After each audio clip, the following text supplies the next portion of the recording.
Project Serpo, the Human and Alien Exchange Program, Part 1. The following story is either the greatest kept secret of all time or a complete fraud. You decide. In this chapter, we will hear about the 1947 UFO crashes in New Mexico and the subsequent alien being that was captured by the U.S. government.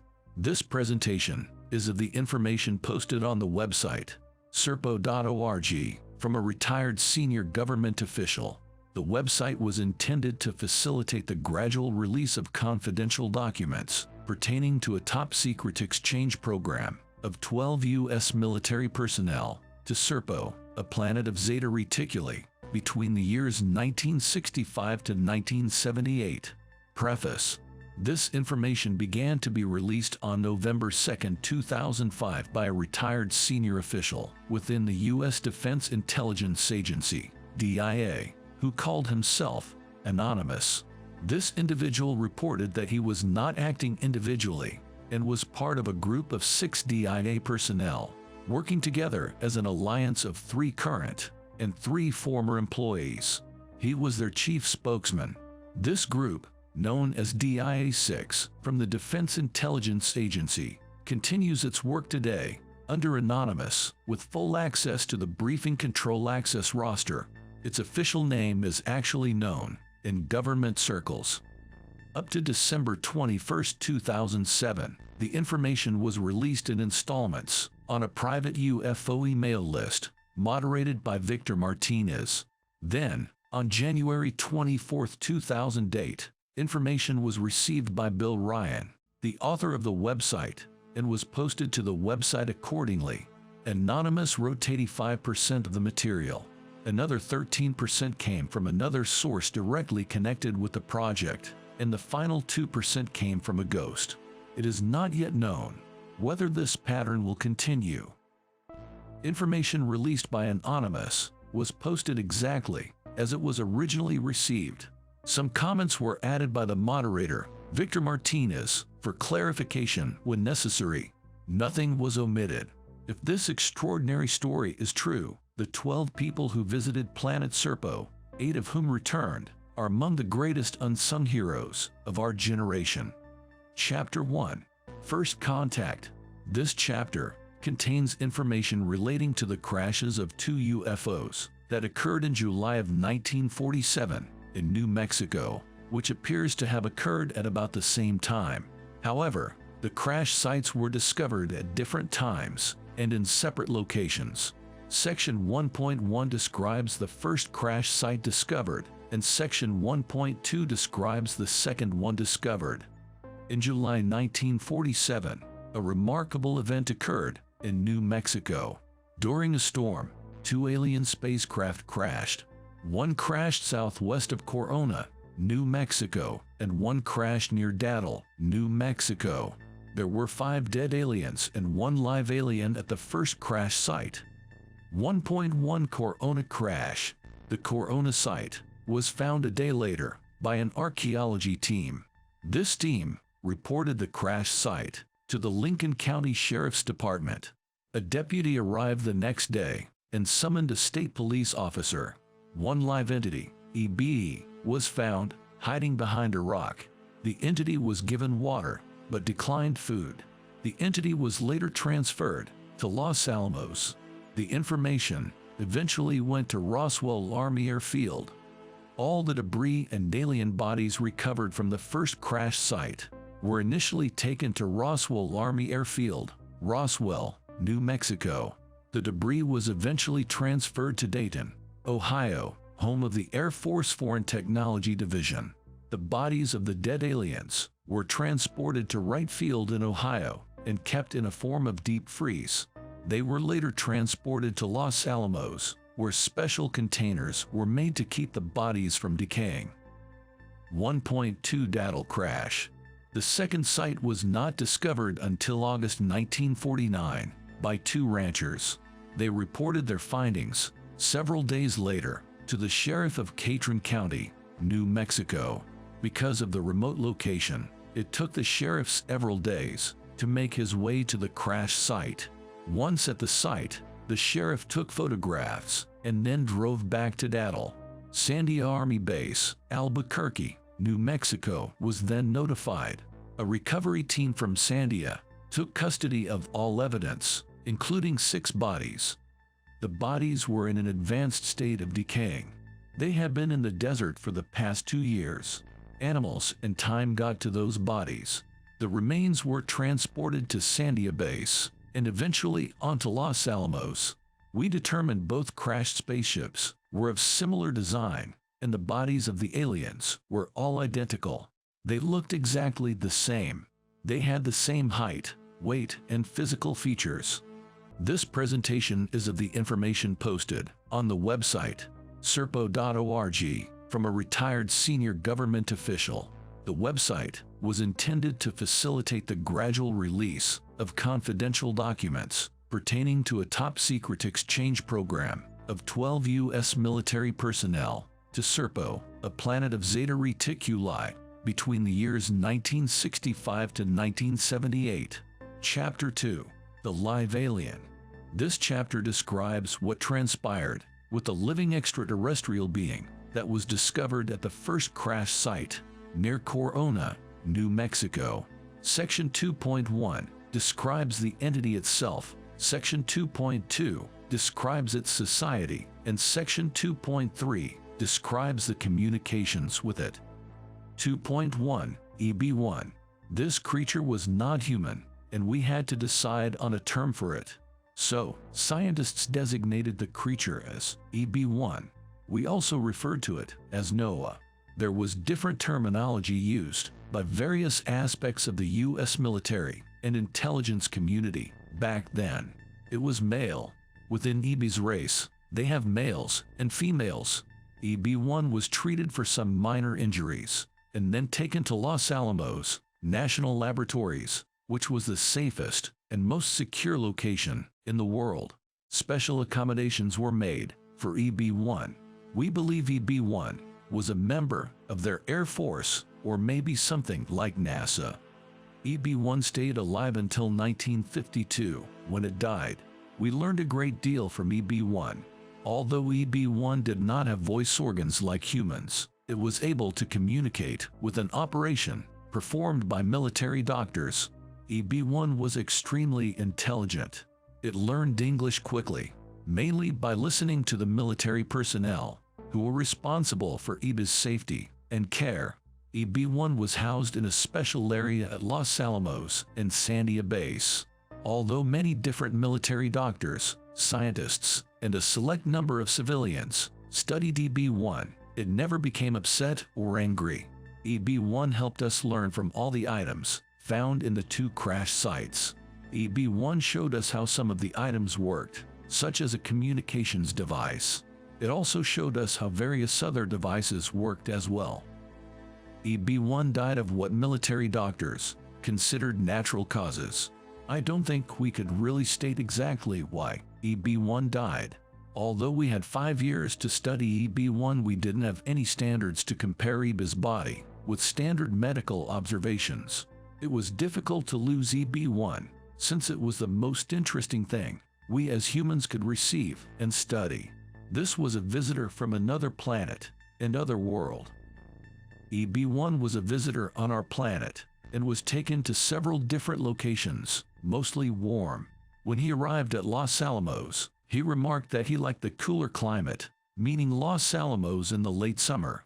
However, when EB1 was taken to Washington, D.C., very closely controlled, the climate there in late fall was too cold for him. 2.2 The Ebon Society. The alien civilization that EB1 came from is what we call the Ebon Society. It wasn't a name they gave us, it was a name we chose. Their lifespan is between 350 to 400 years, but that is Earth years.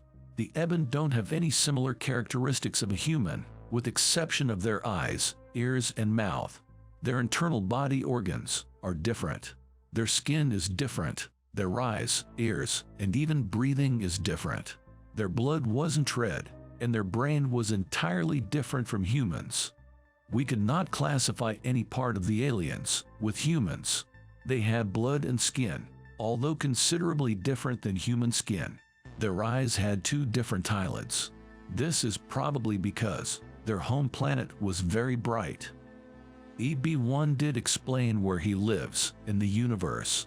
We call this star system Zeta Reticuli, which is about 40 light years from Earth. EB's planet was within this star system.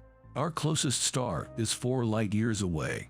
Alpha Centauri, a yellow star, is the brightest star in the constellation Centaurus, 4.3 light years away. It took the EB1 spaceship 9 of our months to travel the 40 light years. Now, as you can see, that would mean the EB1 spaceship traveled faster than the speed of light. But this is where it gets really technical. Their spaceships can travel through a form of space tunnels that gets them from point A to point B faster, without having to travel at the speed of light.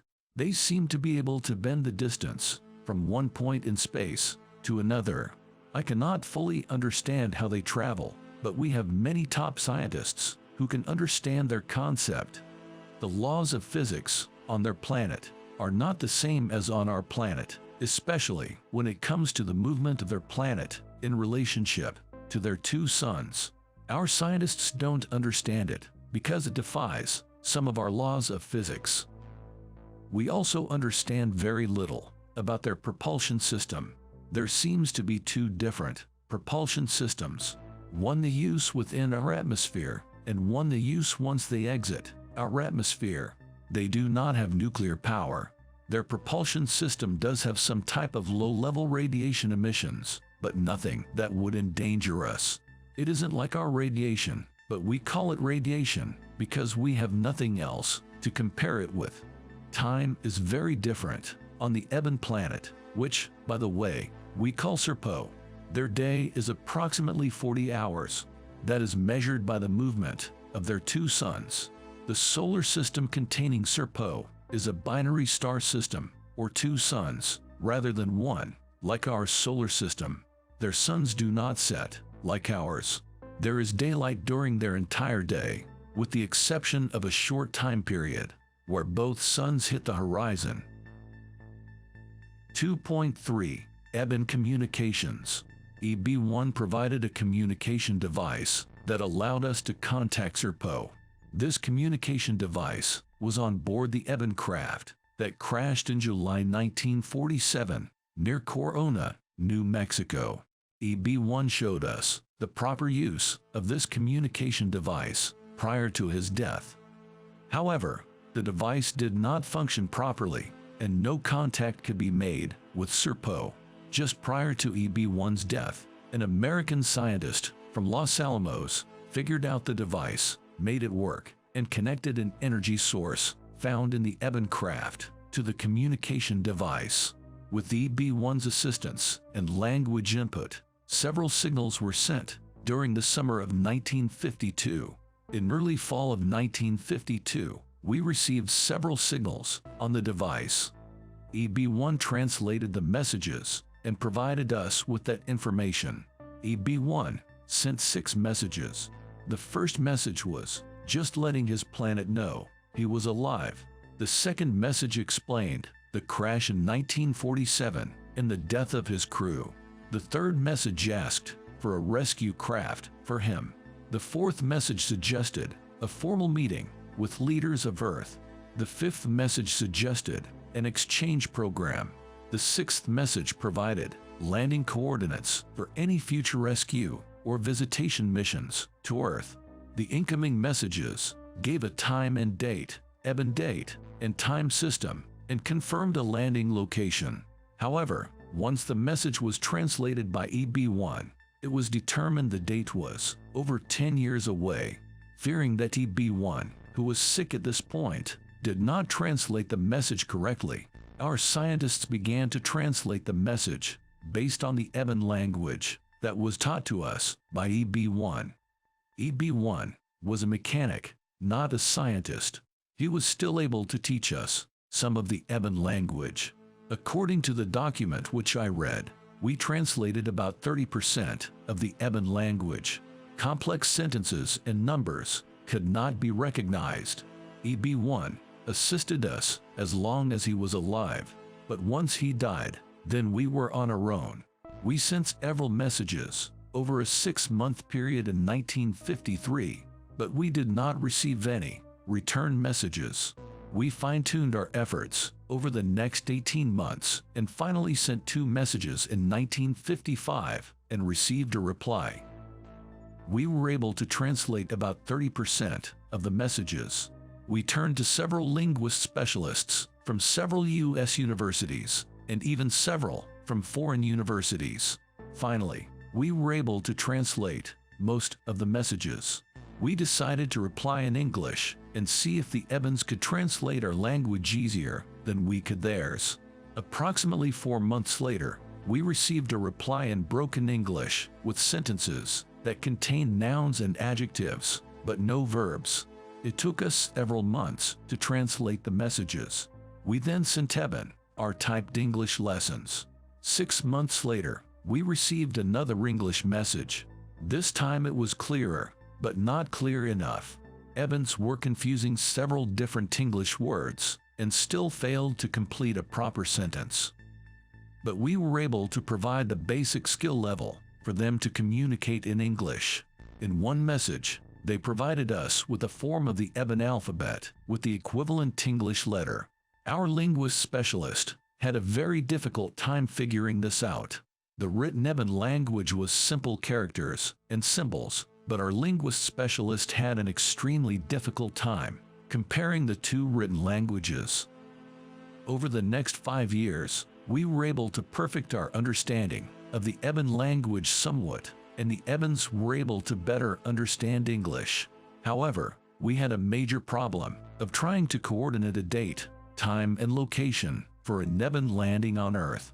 Even though we could basically understand some Eben, and the Ebens could understand some English, we could not understand their time and date system, and they could not understand ours. We sent them our Earth's rotation schedule, revolution, date system, etc. For some reason, the Ebens never understood this. In return, the Ebens sent us their system, which was difficult for our scientists to understand because we had no reference to their planet. The Ebens did not explain any astronomical data of Serpo or their system. We then decided to just send pictures showing the Earth, landmarks, and a simple numbering system for time periods. In this chapter, we will hear all about how the U.S. government selected 12 team members to live on Serpo for an unknown period of time. This presentation is of the information posted on the website serpo.org from a retired senior government official.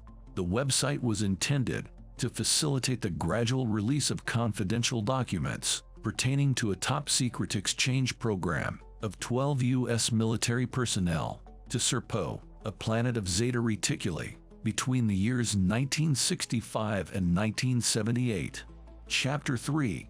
The Exchange Team. The Ebens sent back a message indicating they would return to Earth on a particular number, date, and location that we chose. The date was April 24, 1964, and the location was in the southern sector of the White Sands Missile Range, New Mexico. Our government officials met in secret to plan the event. Decisions were made, then changed, and then changed again. We had just about 25 months to plan for the event. Special teams, mostly military, were formed to plan the event. Several months into the planning process, President Kennedy decided to approve a plan to exchange a special military team. The USAF was tasked as the lead agency. The USAF officials picked special civilian scientists to assist in planning and crew selection. 3.1 Preparations. The team member selection process was the hardest to accomplish. Several plans were suggested in the makeup of the team. It took several months for the planners to decide on the criteria for each team member. They decided that each team member must be military. They must be single, with no children. They must be career military, over 4 years of service. They must have special skills. They must have cross-trained skills, meaning that they must have more than one specialty. They must be entirely sheep-dipped and cleared of any identification problems that would haunt them while on the trip. One suggestion was to list all members as being dead. This was thrown around until it was decided each team member selected would be listed as missing on the official records and discharged on the unofficial records. That way, all connections between the team and their individual service was covered. Every single record on each team member selected was purged, including their Social Security records, internal revenue tax returns, medical records, military records, and any other identification records were either destroyed or collected and placed in a special storage location. Originally, about 56,000 files were screened for possible selectees. The screening process finally got down to 12. These were the best of the best. During training, which lasted roughly 6 months, there were 16 going through training. The 4 were replacements, just in case one of the originals was injured or released for some other reason. Why were only 2 females taken? If one considers the monumental problem associated with picking a team of 12 people, where each person must be totally erased from the military system, no family ties, no spouses, and no children, one can see the difficulty that the selection group had. The selection group picked the best team members from a limited pool of military people. The original selection group picked 158 people. The final 12 were selected from that number. If you consider the psychological, medical, and other tests that had to be administered, the final 12 were the best qualified from the original number. Why they chose 2 females was never written. Apparently, those 2 females were the best qualified in their individual specialty, a doctor and a linguist. Each team member was not identified by name. Once the final 16 were selected, remember, we had 4 alternates. Each team member got a number, 3-digit. From that point on, they were identified by number only. Even each team member identified the others by their 3-digit number. They were never to use their real names. Once they left planet Earth and traveled on to Serpo, they gave each other nicknames. For example, the team commander was identified as Skipper. The medical officers were identified as Doc 1 and Doc 2. The pilots were identified as Sky King and Flash Gordon. Even though it wouldn't make any difference if they used their real names on Serpo, they were disciplined enough to continue either using the nicknames or the 3-digit numbers. There were 2 females, one being a doctor and the other being a linguist. Here are the 12 members of the team. Team Commander, ID 102. Assistant Team Commander, ID 203. Team Pilot 1, ID 225. Team Pilot 2, ID 308. Linguist 1, ID 420. Linguist 2, ID 475. Biologist, ID 518. Scientist 1, ID 633. Scientist 2, ID 661. Doctor 1, ID 700. Doctor 2, ID 754. Security, ID 899. 3.2 Training. After the extensive selection process, each team member had to demonstrate their abilities to endure hardship, which included a battery of psychological tests, medical screenings, and a positive attitude test, which is a military test given to pilots and special forces personnel. The training consisted of the following. 1. Introduction to space exploration, taught by NASA personnel. 2. Astronomy, identification of stars, use of telescopes and general astrophysics. 3. Ebon anthropology, information received from EBE-1. 4. Ebon history, basic information received from EBE-1. 5. U.S. Army field medical training, trauma care. This was given to the non-medical personnel on the team. 6. High-altitude training, parachute and weightless, zero-oxygen environment training. 7. Survival, escape and evasion training. 8. Basic weapons and explosive training.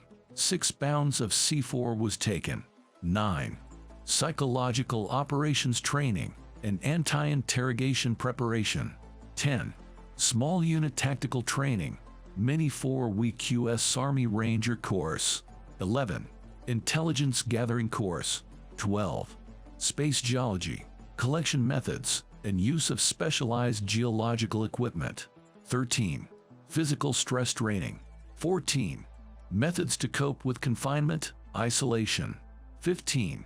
Nutrition course. 16. Equipment use training. 17. Individual specialty training. 18. Basic biology. 19. Other training, which is still considered extremely highly classified, even after 40 years. Each team member had to endure extreme psychological and physical training. In one training test, each team member was locked inside a 5-foot by 7-foot box, buried 7 feet underground, for 5 days, with just food and water, no contact with anyone else, and in total darkness. This tested several factors. Each team member also took a pill with them. The pill was standard issue for intelligence agents operating behind enemy lines. The pill could end their life if for some reason the Ebens turned out to be hostile. Several selected team members, pilots, were trained on flying an Eben craft, one of which was the one captured near western New Mexico in 1949.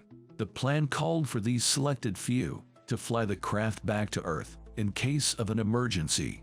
There were 4 pilots on the team. These 4 spent many weeks at the Nevada complex learning to fly the recovered Eben alien craft. It wasn't hard to fly once one could understand the operation of the controls. I'm sure many of the UFO sightings back in 1964 and 1965 around the West could be attributed to these test flights by our team members. Each team member selected was sent to a special facility located at Camp Perry, Virginia. This was an intelligence training location. We took over a complete complex inside Perry. Most of the training took place there, but some special training was accomplished at Shepherd Air Force Base, Wichita Falls, Texas, Ellsworth Air Force Base, South Dakota, Dow Air Force Base, Maine, and isolated locations in Mexico and Chile. The training lasted for 167 days. The team was allowed about 15 days off during this time period, but they were closely guarded. Just prior to their trip, each team member was transported to the United States Disciplinary Barracks, Fort Leavenworth, Kansas, and confined in locked cells. This prevented them from communicating with anyone from the outside world and kept each under close watch. However, there was a change in plans. We received a message from the Ebens stating that they did not wish to make the exchange during their initial visit to Earth. They wanted to meet first and then plan the exchange in person. This created many problems since our team was ready for the exchange. We sent a return message, but we did not receive a reply. In December 1963, the Ebens sent a message confirming the time, date, and location of their landing. The message stated that 2 crafts were en route to Earth and would make the appropriate landing at the pre-arranged location. However, our government was suffering from the loss of President Kennedy during this time period. Some members on the project wanted to cancel the exchange because of his death. President Johnson was briefed and decided to continue the event, although it was noted that Johnson didn't really believe it would happen. Our team planned for 2 locations. One cover location on Halaman Air Force Base near Alamogordo, New Mexico, and the other, which would be the actual landing location, was west of Halaman, near the southern entrance to White Sands Army Post. 3.3. The exchange. The first Eben craft entered our atmosphere during the afternoon of April 24, 1964. The Eben craft landed at the wrong location, near Socorro, New Mexico. Our team was in place at White Sands. We were able to communicate a message to the Eben craft that they landed at the wrong location. The second Eben craft picked up the message and landed at the correct location. The Eben craft landed exactly at the location we sent. There were 16 senior U.S. government officials on the ground. Some were political, and some were senior officials, including military officers. The Ebens exited their craft and walked under a pre-located canopy. The Ebens gave gifts of their technology.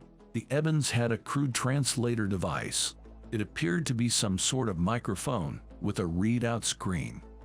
The senior U.S. official was given one of the devices, and the Eben kept the other one. The official spoke into the device, and the screen showed a printed form of the voice message, both in Eben and English. It was crude and hard to understand everything that was said. The exact transcript of the meeting won't be discussed at this time. The Ebens decided to make the exchange, but not until the following year. July 1965 was set, and the location decided upon was the Nevada test site. Planners did not wish to keep the same location for fear that something might leak. The team members were kept at Fort Leavenworth until May 1964. They were transported to Camp Perry. The team was isolated for the next 6 months, going over the same training they had received. They fine-tuned their individual skills and learning some newer skills. This gave the team an opportunity to better understand the Eben language. Although most team members had difficulty learning the language, the 2 linguists on the team were able to hone their language skills. In April 1965, the team was transported to Fort Leavenworth and confined until July 1965, when they were transported to Nevada. During the exchange, only a selected few officials were present, other than the preparation crew for the exchange team. The Eben craft landed, and our team was placed on board. The amount of supplies loaded on board the Eben crafts was 90,500 pounds of equipment. List of supplies taken by Project Crystal Knight. Team members, which was later renamed Project Serpo, once the 17 members returned in 1978, and the report was finalized in 1980. Music, clothing, medical equipment, testing equipment, miscellaneous equipment and items, vehicles, food, miscellaneous items. The team members took 2,000 pounds of various other items. Please see our website for a complete list of equipment taken on this journey. In this chapter, we find out about the trip on the Eben spaceship to the planet Serpo. This presentation is of the information posted on the website, serpo.org, from a retired senior government official. The website was intended to facilitate the gradual release of confidential documents pertaining to a top-secret exchange program of 12 U.S. military personnel to Serpo, a planet of Zeta Reticuli, between the years 1965 and 1978. Chapter 4. Team Experiences. This chapter provides the comments made by the commander of the exchange team during their initial experiences of Project Serpo. The commander's comments were recorded on a magnetic tape cassette recorder that was carried on his person and later transcribed onto paper. Section 4.1 are comments made before and during the trip to planet Serpo. 4.1 Trip to Serpo. Day 1. We are ready. Hard to think we finally made it. Team is motivated and calm. Final briefing by MTC and MTB. Cargo packed in EB craft. Might have some problems with guns. We'll be talking to the MVC. 899 and 203 will have overall charge of weapons. No sync system, or we don't know about them. Everything moving smoothly. 700 and 754 will give each member final check before boarding. Okay, we loaded everything and it fits. But we have to transfer all of it to the bigger ship once we get to rendezvous point. Really excited about this. No reservations by anyone. MTC asked all members to make final decision.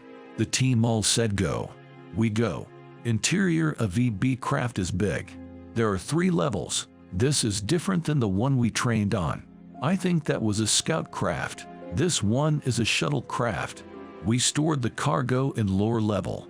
We will sit in the center level, and the crew will sit in the upper level. Strange looking walls. They seem to be dimensional. There are 3 stations. 4 of us will sit in each station. No seats, just benches. We wouldn't fit in those small crew seats. The MVC says we don't need anything special. No O2 or helmets.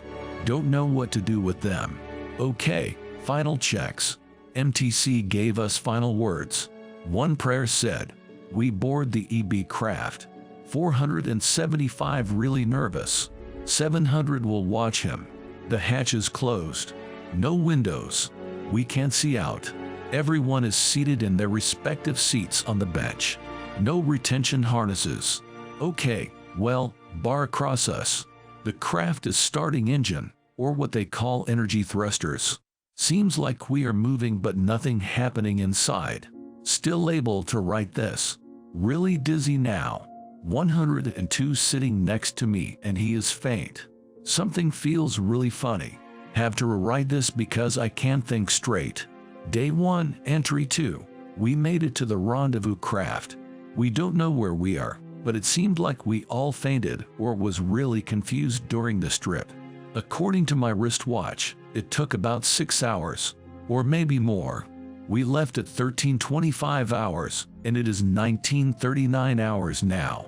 But not sure of the day. We flew into the big ship. We are standing in a bay or something. There are many EBs helping us.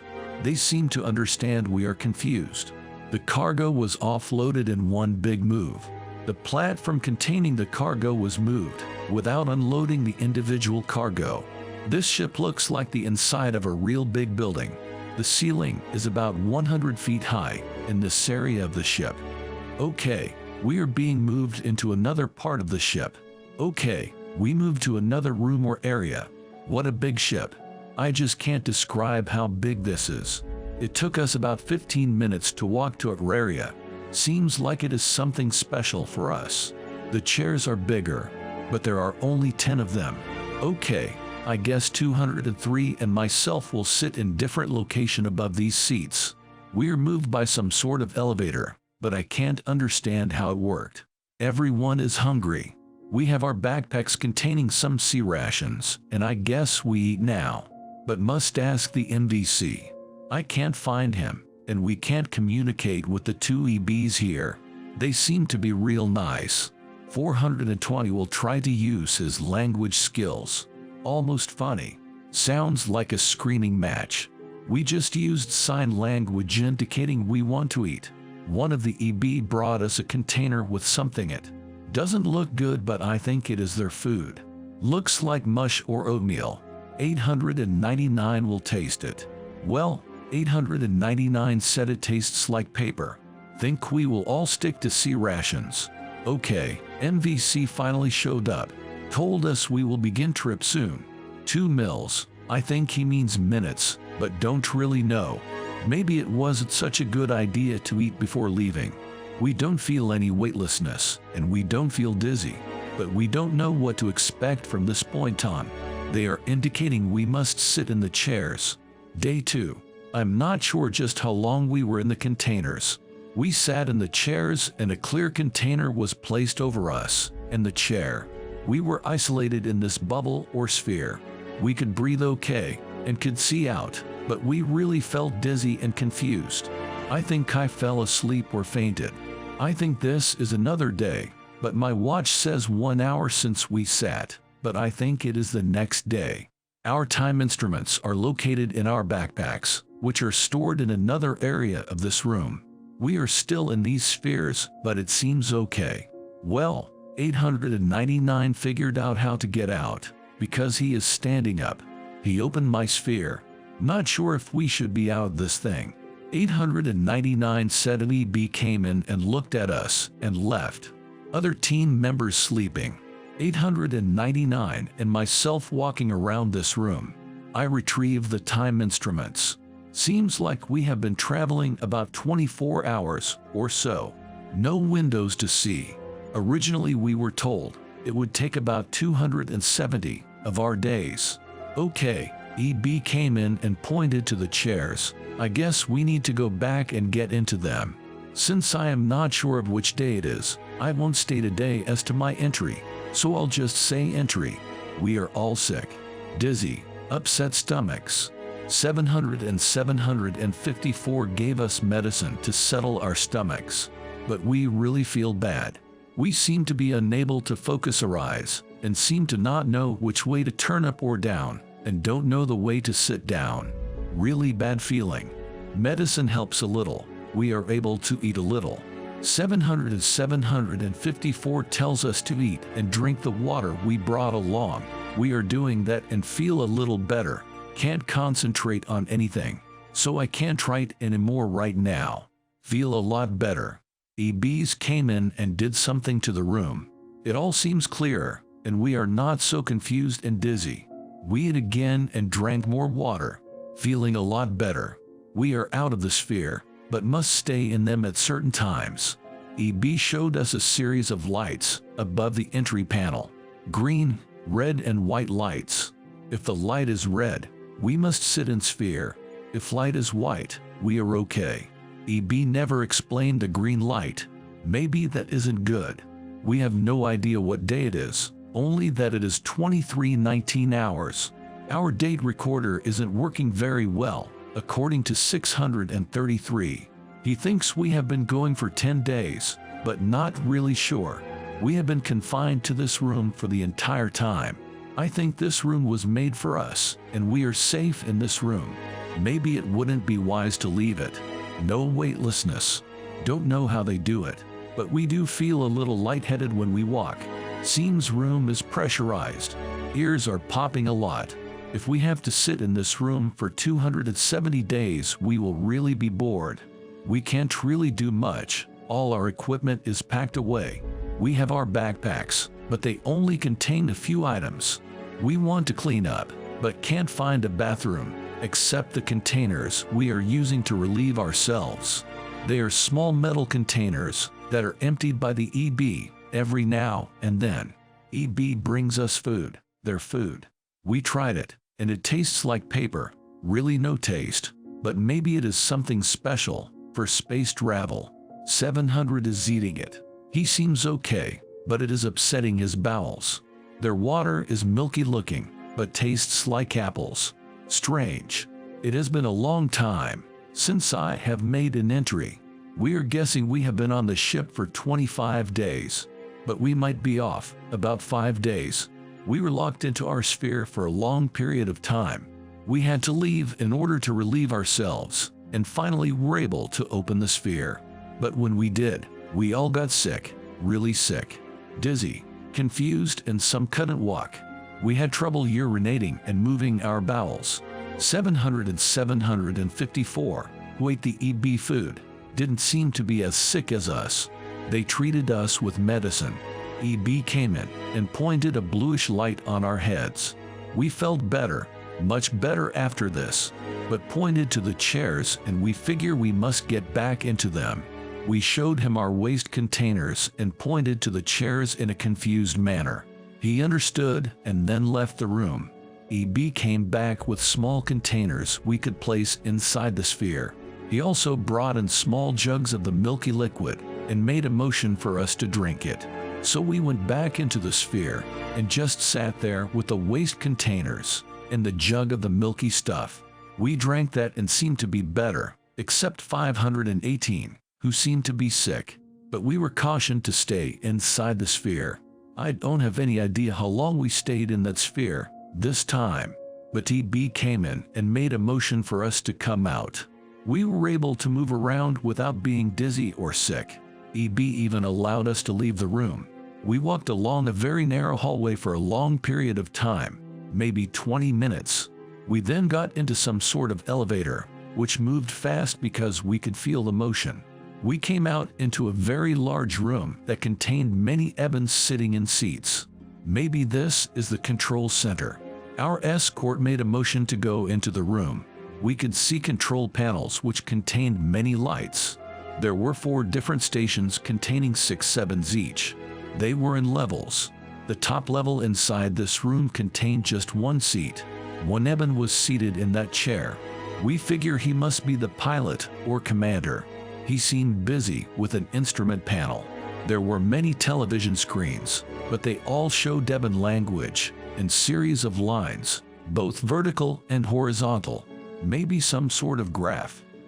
We were able to wander around without any Evan bothering us. 633 and 661 were really interested in this. 633 seemed better. There was one window, but we couldn't see anything. It was dark, but all we could make out was wavy lines. Maybe some sort of distortion in time.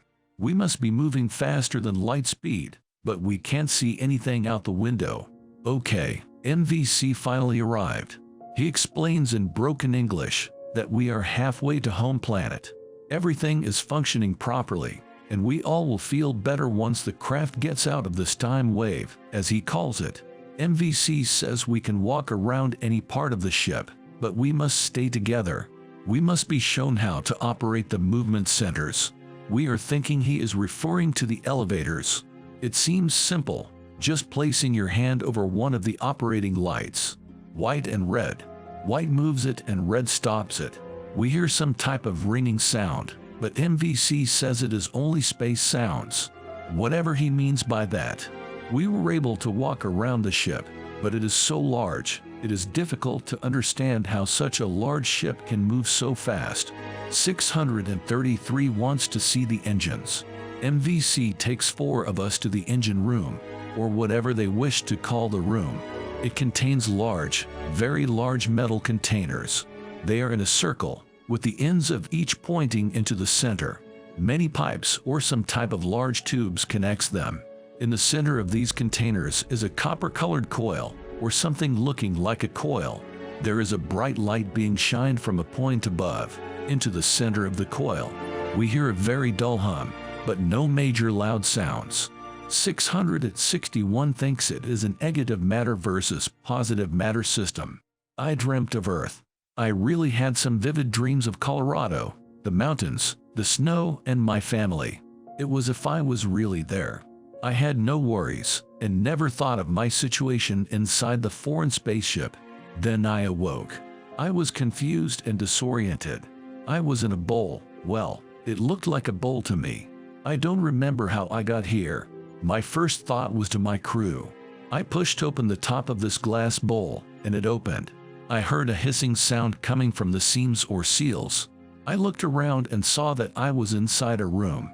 Not a room I remember, but all of us were inside these glass bowls.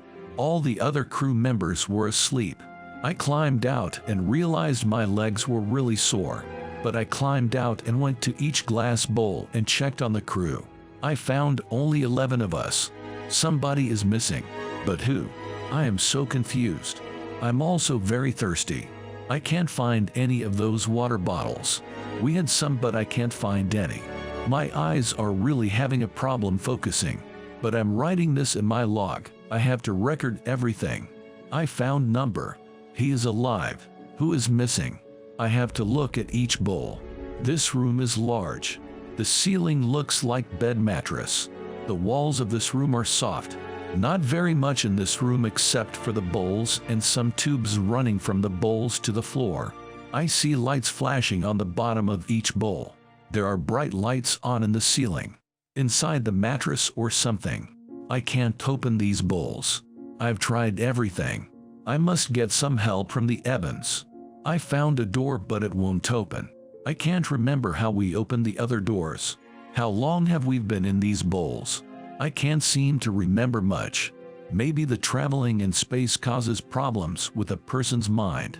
They told us this during training, but we never had anyone travel this far in space before. We are the specimens. Maybe I should go back into the bowl. Maybe I awoke too early. My wristwatch says it is 1800 hours. But what day, what month, what year? How long have I been asleep? The floor seems to be soft with wires running in a crisscross pattern. I see some type of television screen in the corner of the room. I think it might monitor the other bowls. I can't read anything on the screen because it is in Neban language. I do make out likes, maybe health monitoring lines on the screen. I hope that means everyone is breathing and is alive, but we are missing one man. Did I forget something? Did someone die? I can't remember. I have some type of rash on my hands.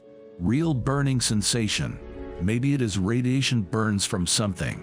But where are the radiation monitors we had in our packs? Where are our survival packs? I can't find anything. I am returning to the bowl. I am lying down. I will stop making entries in this diary. I am awake again. Evans are in the room. My bowl is open. Some of my crew are walking around. The Evans are helping them. I climbed out of my bowl. The English-speaking Evan sees me, and I asked him if every one of my crew was all right. He doesn't understand, all right. I point to the crew. I say 11. Where is number 12? EB1 then points to a bowl that is empty and says, Yarthman is not living. Ach, someone died. But who? My crew is walking around in a state of confusion. I can't get anyone's attention. They look like the living dead. What is wrong with them? I asked TB1. What is wrong with them? EB1 replied, space sick, but will not be sick soon. Ach, that makes sense. I have no idea how long. We are still flying but don't know how long. EB1 brings some fluids and something looking like a biscuit. Fluid tastes like chalk and the biscuit doesn't have any taste. We all eat it and drink the fluid. Almost instantly we feel better. Ach, get organized. Told 203 to round up all crew. Found 308 missing. Must be the dead crew member. EB1 came back and lead me to 308. He was in bowl. Something like coughing. 700 and 754 will examine 308.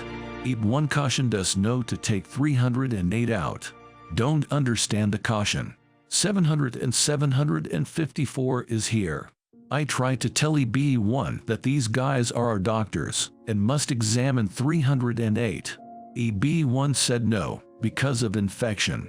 I guess 308 must have had some sort of infection, and it could be contagious. But is 308 dead? Don't know. We will take EB1's advice. 700 to 754 just looked into the bowl and said it looks like 308 is dead. Everyone else looks okay. The fluids and biscuit must have contained some type of energy food. We can focus our eyes and can actually think. No one can remember how we got into this room. All our equipment is here. Everyone is concerned about our status. EBs are friendly, but won't tell us much.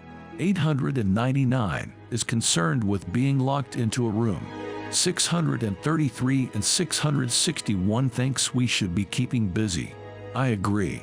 I order everyone to get their packs and ration belts, inventory everything inside, and see if something is missing.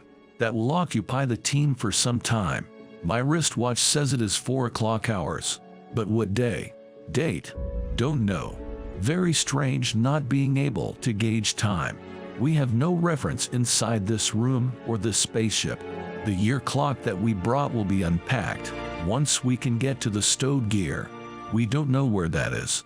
All crew inventoried packs and ration belts. Everything is accounted for. 899 wants to arm himself with handgun. I said no. We don't need guns. No EBs have been hostile towards us. We got out a compass. It doesn't work. We got out our radios. We will keep them on our belts. Don't know if they work away from the room, but we turned them on and they work. We can hear each other. Good. We have communication. But we must be careful. The battery life is only about 2 days. I suggest everyone start writing down their thoughts. Keep some sort of a diary, like I am doing.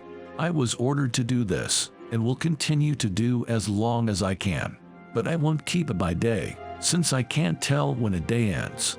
661 suggests we make up a calendar and a time system as long as we are here. Good idea. He will do that. The calendar will run on a 7-day system. We will use our wristwatches to gauge a 24-hour period, and then consider that one day. We will start at 6 o'clock, which is in about 45 minutes. 518 set up the air monitor. Seems we are breathing regular air. The team is joking about 518's use of the words regular rare. Good that we have some humor. Okay, this is the beginning of day 1. It is 6 o'clock hours. 661 will keep calendar. We should have done this before. We have no idea how long we have been inside this spaceship, how long we have been traveling. Didn't we get into the command station? Maybe I dreamt it. I can't find the first part of my diary. EB1 came in, told us journey almost over, led us to hallway. We got into moving room and moved to another part of ship. Came out into large room with many items. I can't identify them, but they look like clothing chests or bedroom chests. We are also led to a large table with food. EB1 tells us to eat. He said good food, eat. We all looked at each other. 700 and 754 says let's eat. Okay, we find plates. Seems like ceramic plates, real heavy. I chose something that looks like a stew. I then got a biscuit, same as we ate earlier. The drinks were in metal containers. Same fluid we drank earlier. We all ate. Very little taste in the stew. Something like potatoes, maybe cucumbers, some type of stems. Not really bad. The biscuits tasted the same. Everyone sat and ate. We found something like apples, but didn't taste like apples. Sweet and soft, I ate one. Left an aftertaste in my mouth. Team looks happy. Some are joking about not having any ice cream. Okay, the MVC is in the room. First time we saw him. He speaks through EB1. The language really bothers my ears. The high-pitched sounds, and then the vocal tone sounds very strange. EB1 tells us MVC wants us to prepare for landing. Okay, how do we do that? We must get into bowl room and get in bowl. No one wants to do that, but if we have to we will do that. We must go into bowl room and get in bowl. We are led back to moving room and travel back to bowl room. We climb into the bowl. Some new spot for relief of our bowels and bladders. Then climb into bowl. The lid's close, but we are awake. Just lie there. I fall asleep. In this chapter, we find out about the early days on planet Serpo. This presentation is of the information posted on the website, serpo.org, from a retired senior government official. The website was intended to facilitate the gradual release of confidential documents pertaining to a top-secret exchange program of 12 U.S. military personnel to Serpo, a planet of Zeta Reticuli, between the years 1965 and 1978. This chapter provides comments made upon first arrival on the planet Serpo, and Section 4.3 are the comments made during the second day on planet Serpo. 4.2 Arrival on planet Serpo. The bowl lids have opened. My wristwatch says 11 o'clock hours. I guess it is still day 1. We climb out. EB1 is at our side. He tells us, landing home. Okay, I guess we are there. We gather our gear. 700 reminds us to wear our sunglasses once we exit. We pack up and walk down long hallway, then into another moving room. We travel for 1 minute. Then door opens. We are in a large room. We see our stowed gear. Large room. Many smaller spaceships stored here. A large door opens. Bright light. We see the planet for the first time. We walk down the ramp. Large number of Ebons waiting for us. We see a large Ebon, largest one we have seen yet. He comes forward and starts speaking to us. EB1 translates a welcome message from the leader. I guess this guy is the leader. About 1 foot taller than the others. The leader tells us we are welcome to planet. He called it something we do not understand.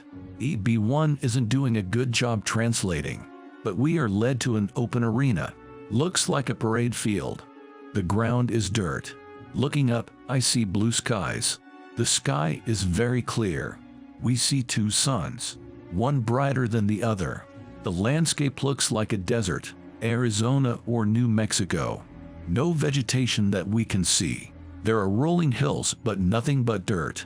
This must be the central village or town. We landed in an open area with large structures like electrical towers. Something is sitting on top of these towers. On the center of the village is a large tower. Looks like a concrete structure. Very large, maybe 300 feet. Looks like a mirror is placed on top of this tower. All the buildings look like adobe or mud huts. Some are larger than others. Looking in one direction. Can't tell any actual compass readings, but there is a very large structure. All the Ebons are dressed in the same clothing, except for some of the Ebons who were on the spaceship. Now I see others dressed in a dark blue outfit, different from the others.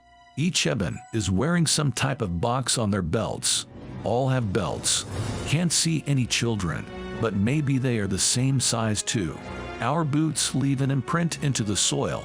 The brightness is almost too much for our eyes without sunglasses. Looking around 360 degrees, I see buildings and barren land. Can't see any vegetation. I wonder where they grow their food. What a planet. Hard to believe we will have to live 10 years here. But a journey of 1,000 miles begins with one footstep. Can't remember who said that, but that just came to mind. But large numbers of Ebons are welcoming us. They seem friendly. Then, almost shocking us, someone speaks English. We all look around and see an Ebon. This Ebon speaks very good English. This Ebon, we call EB2, speaks almost fluent English, with exception of not really pronouncing the letter W, but EB2 does a good job speaking English. EB2 says we are welcome to the planet Serpo. Okay, that is the name of their planet. EB2 shows us a device and tells us every one of us must wear it. It looks like a small transistor radio. We put it on our belts. The weather is extremely hot. Asked 633 to take temperature. 633 says it is 107 degrees. Very warm. We take off top jacket and leave us with one-piece flight suit. The Ebons look at us but seem very friendly. Some are wearing some type of shawls. I asked EB2 about that. EB2 says they are females. Okay, I see. They all look alike. Really hard to tell one apart, except for the uniform. Some have different colored uniforms. I asked EB2 about that. EB2 says military uniforms. Okay, that makes sense. EB2 led us to a series of huts, looking like adobe-style houses. There are 4. Behind them is an underground room, or storage area. It is built into the ground, underground. We have to walk down a ramp. The doors look like military igloos that store our atomic bombs on Earth. All our gear taken off the spaceship is stored there. We walk down into this area. A very large room. It's very cool, a lot cooler. We might have to sleep here. All our gear is there. 16 pallets of gear. This igloo is made up of something like concrete, but not the same texture. Feels like soft rubber, but still hard. The floor is made of the same stuff. There are lights in the ceiling. Looks like spotlights. They have electricity. We must inventory all our gear sometime. We go back to the huts. The huts are cooler than outside, but still very warm. We must get organized. I tell EB2, we will need to be alone and get organized. EB2, then I realize that EB2 is female. She says okay, we will be left alone. I asked for the body of 308. EB2 seems to be confused and doesn't know about any body. I explained to EB2. She held her hands across her body and bowed her head. It was really an emotional sight because she was almost crying. EB2 told us that the body would be brought to us, but she must check with her trainer. The word trainer kind of shocked me. Is EB2 in training and someone is teaching her? Or is the word trainer in Ebon something different in English? Maybe that means leader or commander. Don't know. But EB2 left. I told 203 to gather everyone in the lower storage area. We will have a team meeting. 633 suggested we start the calendar as of today. It is 1300 on our day 1 on planet Serpo. We had a serious problem. How do we explain our science to an alien entity who doesn't know Einstein? Kepler, or any of the other scientists of our time. Simple mathematics seems so foreign to them. EB2 is the smart one. She seems to understand our language more than 1 and 2. She even seems to understand our basic math.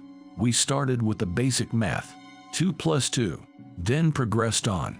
She understood and even caught on so quick that she continued on without our help. We realized she has a great IQ when she repeated 1,000 times 1,000 and came up with an answer. We showed her our slide rule. It took her a couple of minutes to figure it out, although I don't think she fully understood all the symbols on the slide rule. She is really something. We found a personality in her. Maybe because we have more contact with her than the others. She is very warm-hearted. One can just sense that in her. She really cares about us, and she even worries about us. During our first night, she seemed to make sure everything was just right for us. She warned us of the heat and the light. She mentioned that Serpo does not get dark, like Earth. I wonder how she knew that. Has she visited Earth? Maybe she is just educated on Earth's properties. Maybe they have books about Earth. Anyway, on the first night, she told us about the winds. What winds? Gusty winds start just when the one sun sets. The other sun does not set but stays in the lower horizon. The winds blow dust, free dust into our huts. We had a very difficult first night. We call it night, but it seems that the Evans just call it a period of their day. EB3 knew the word day but didn't compare it to Earth's day. Maybe she hasn't been to Earth. We didn't sleep well during our night. The Evans don't sleep like we do. They seem to rest for periods of time and then wake and go about their business, whatever that might be. In this chapter we find out about the early days on planet Serpo. This presentation is of the information posted on the website, serpo.org, from a retired senior government official. The website was intended to facilitate the gradual release of confidential documents pertaining to a top-secret exchange program of 12 U.S. military personnel to Serpo, a planet of Zeta Reticuli, between the years 1965 to 1978. This chapter provides comments made upon the second day on planet Serpo. 4.3. Second day on Serpo. When we awoke, EB2 was there, outside our hut. I opened the door and she was waiting. Why? How did she know we were awake? Maybe the huts are being monitored by some sensor. EB2 told us to follow her to the eating place. She didn't use the word dining hall or chow hall or facility. She used the word place. Once I gathered the team, we walked across the village. I'll call it a village for the sake of wording. We entered a large building. It seemed to be large, based on the small stature of the Evans. There was food on tables. I guess we'd call this place a chow hall. Evans looked at us but carried on eating. Do they not cook inside their huts? Maybe everyone eats here. We walked to the food tables. Same food we saw and ate on the spaceship, except some items were different. They had large bowls of something like fruits. Strange-looking things. They also had something like cottage cheese. It tasted like sour milk, but after the initial taste, all right. I encouraged each team member to eat and drink. We might as well get used to the food. But 700 tells us to eat just one of their meals a day and stick to our C rations for the other meals. That way, our system will adjust to the Evan food. We sat at a table, small compared to our standards, and ate. The Evans numbering, probably about 100, just ate and didn't really bother us. Every now and then, we would catch Evans staring at us. But we were the freaks. Not them. We are the visitors. We are the aliens. We must really look strange to them. We all look different. They all look the same. How can they compare us to them? They can't. We stare at them. They stare at us. We then see a different looking Evan. Very strange looking creature. Large, long arms, almost floats along with long legs. Can't be an Evan. We all stare. This creature just floats by us and didn't even look at us. I find EB2. She is eating with 3 others. Once I approach her, she stands and almost bows her head towards me. Maybe just a greeting. Have to remember that. I ask her about the creature we saw. I ask if that was some other type of Eben. EB2 seems confused. She asked me, what creature? I use the word creature. Maybe that was an insult, or maybe she didn't know the word. I pointed to the thing at the other end of the building. She then saw what I meant. EB2 said, no Eben, just visitor. Like you, pointing to me. Okay, I see. They have other alien visitors here. I guess we are not the only ones. I then asked EB2, what planet did that visitor come from? EB2 said, something like Corda. Not sure of the exact word, although I asked her to repeat it twice. Okay, where is Corda? She walks me to a television, at least it looks like one. It is positioned in the corner of the building. It is set up like some type of command station. She places her finger on the glass, and something appears. The universe. Star systems. I don't recognize any of them. She points to a spot and says, Corda. Okay, where is Earth? She points to another spot and says Earth. Based on this television glass space map, Corda and Earth are very close. But I don't know the scale of this map. Maybe they are a trillion miles apart, or maybe 10 light years. But they seem close.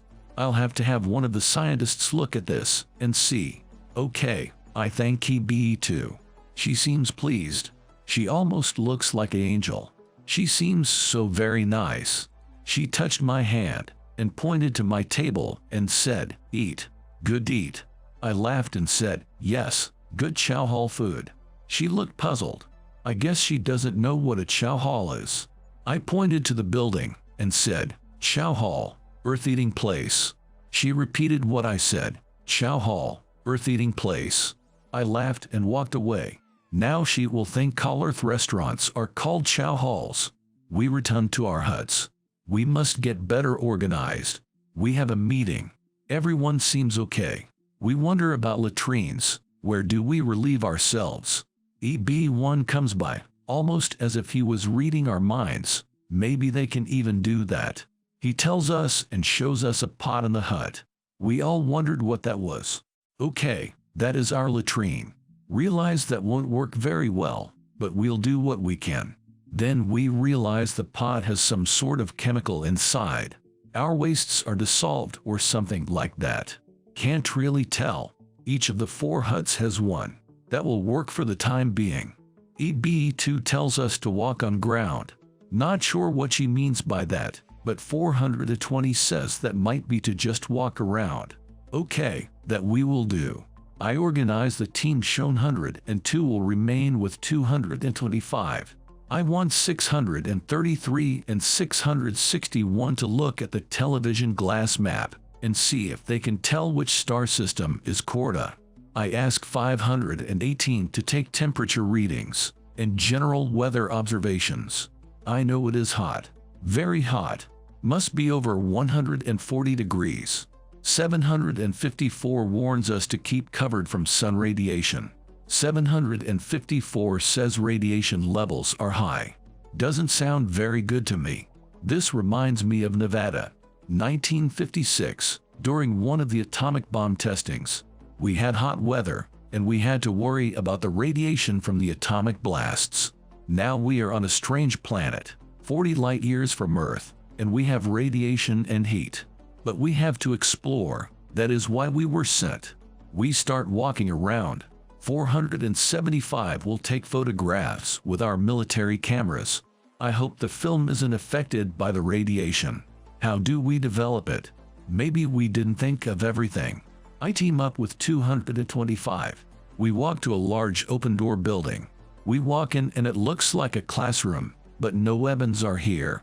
There is a large television tube. It takes up the entire wall. There are some lights flashing on this television tube. We examine the tube. It is very thin. I wonder how it works. Where are the tubes or the electronics? But maybe they are more advanced in this area than us. They must be. We don't find much else in this building. We move on. Wow, it is so very hot. I hope I'll get used to it. We find a large tower. Looks like an antenna tower, but it has a large mirror. We saw this when we first arrived yesterday. We find an Eben standing near the door, but he moves to one side. We ask him if he understands English. He just stares at us but seems friendly.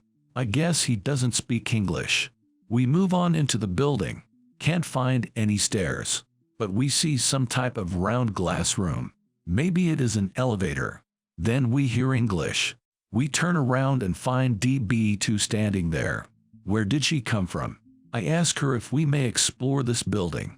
She said yes, of course. She points to the glass room and says go up. Okay, we enter the glass room. The glass door closes and goes up real fast.